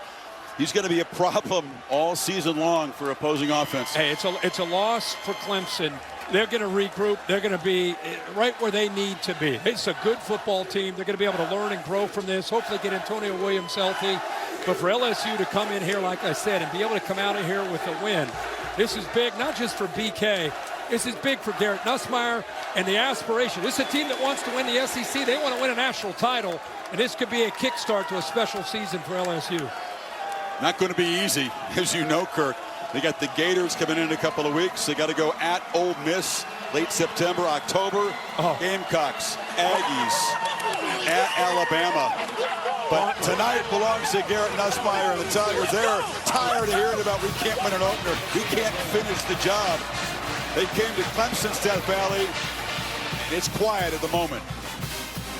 That was fun, man. It's a great way to get back into it. Let's get the reaction to Brian Kelly. Different mood after this one than the other opening game since he's been in Baton Rouge. Molly? Coach, your defense with a crucial 4th down stop to seal this game. How did they change this entire game for you tonight? Well, obviously, you have to, put the first half behind you. And we talked about we just got to be cleaner in the second half. And I thought we did a great job. We pressured Cade. When he got outside the pocket, we were on body. Look, this is a hard place to play. I mean, it's a top 5 team on the road. And our guys were down at half. And they don't lose when they're up at half. And our guys persevered. Great character. Look, I could talk about a million things, but it's individuals, and these players refused to do anything else but find a way to win, and I'm so proud of them. Yeah, speaking of that, your quarterback, Garrett Nussmeier, what did you think of his composure tonight when it mattered most? It was great. He was under duress and pressure, and it's a really good football team. It's a really good defense. It's a top 5 team in the country, and you go on the road and win, you have to have your individuals play with composure, and I love their composure tonight. We got a little sloppy in the first half. We put that behind us, forgot about it, and came back and played a great second half. A huge season-opening win for you guys, Coach. What kind of statement did you make about this year's LSU football team? That we got to 1-0. I mean, there's a long season. I mean, this is a journey, and this wasn't our destination. We have to play better, but this is a great challenge. That's why I love playing games like this on the road against the top 5 team. It just gets you better for the rest of the season. All right, congratulations, Coach. Thank you. Well, we're busy hydrating over here. That tells me you really left it all out on the field. How hard was it tonight to get this win? Man, first off, I just want to give all glory to my Lord and Savior, Jesus Christ. I mean, look how good God is. I mean, it's unbelievable. I mean, we've been working our tails off for the last 6 months, and I'm just so proud of my group, and man, not a lot of words, just excitement. You've been working so hard to improve your decision-making, have composure.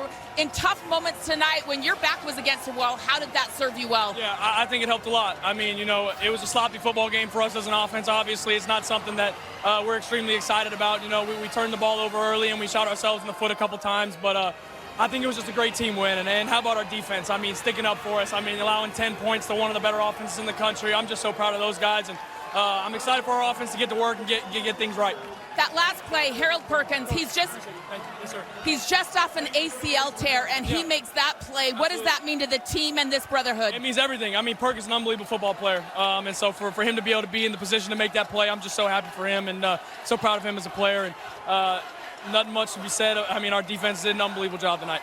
I'm looking at the sign that says Clemson welcomes you to Death Valley. What right does this win give you to say that it's really in Baton Rouge? Man, I can't wait to get on the plane and head back to Death Valley, baby. Let's do it. Yeah, he's all smiles. hard-fought game. Avoided the interception. That was a key thing coming in. He had a bunch of them last year. Didn't make that kind of mistake tonight. Protection held up pretty well. It did. Offensive line played well. You can see the presence. Really made some adjustments in the second half. Got the ball out, anticipating on the throws when he had time. And I think the receivers settled in, especially Aaron Anderson. And how about the ball placement right where it has to be to the big tight end at 6'7" with that advantage. Those points proved to be the difference in his football game. And you can see that. That's a lot of juice right there, man. Love that. This is why he came back, for this kind of moment right there. He is fired up. They're 1-0 for the first time in 6 years at LSU, and he's been there for all those other ones, and first time under Brian Kelly. It's August, man. Obviously, a loss doesn't knock you out of a 12-team bracket, but you can see what it means to begin the kind of season with momentum. As Brian Kelly said, they got a gauntlet of games ahead. This isn't going to define success, but it's a strong statement that this LSU team is different than recent years. Man, it's just, we've missed college football. It's just so great that it's back. First for LSU, the defense was an issue last year for Blake Baker. I say he had one hand tied behind his back. They made some adjustments, went to the portal, got some guys. You're right. This is a different team. Defense has improved. A big win with a big stop when they needed it late in the game, something they struggled with a year ago. Offensive line, 4 new starters in this environment. To me, that's a check mark. They played incredibly well, and they made the adjustments with Joe Sloan as an offense. Like Garrett just said, it wasn't perfect, but it was what they needed to do to get out of here with a win. This is a huge win for them to jumpstart them into a very difficult gauntlet of a season and schedule. But, man, this feels good for them, and they're going to be a fun team to watch this year. And for Clemson, far from out of it. They take a loss. Oh, yeah. One more non-conference game, then 8 straight ACC games. They'll be favored. But tonight, on the bayou, as they say, laissez le bon temps rouler. Let the good times roll as LSU comes to Clemson's Death Valley and walks out with a very, very hard-fought 17-10 victory. They hold Clemson at 261 yards. Perkins makes the final play to seal it. Tonight's game produced by Bill Bunnell, directed by Jimmy Platt. Thanks to our great crew for capturing this atmosphere tonight on opening night. Except on the West Coast, stay tuned for your local news over most of these ABC stations. For Holly, Molly, Bill, and Kirk, Chris Fowler saying so long from Death Valley.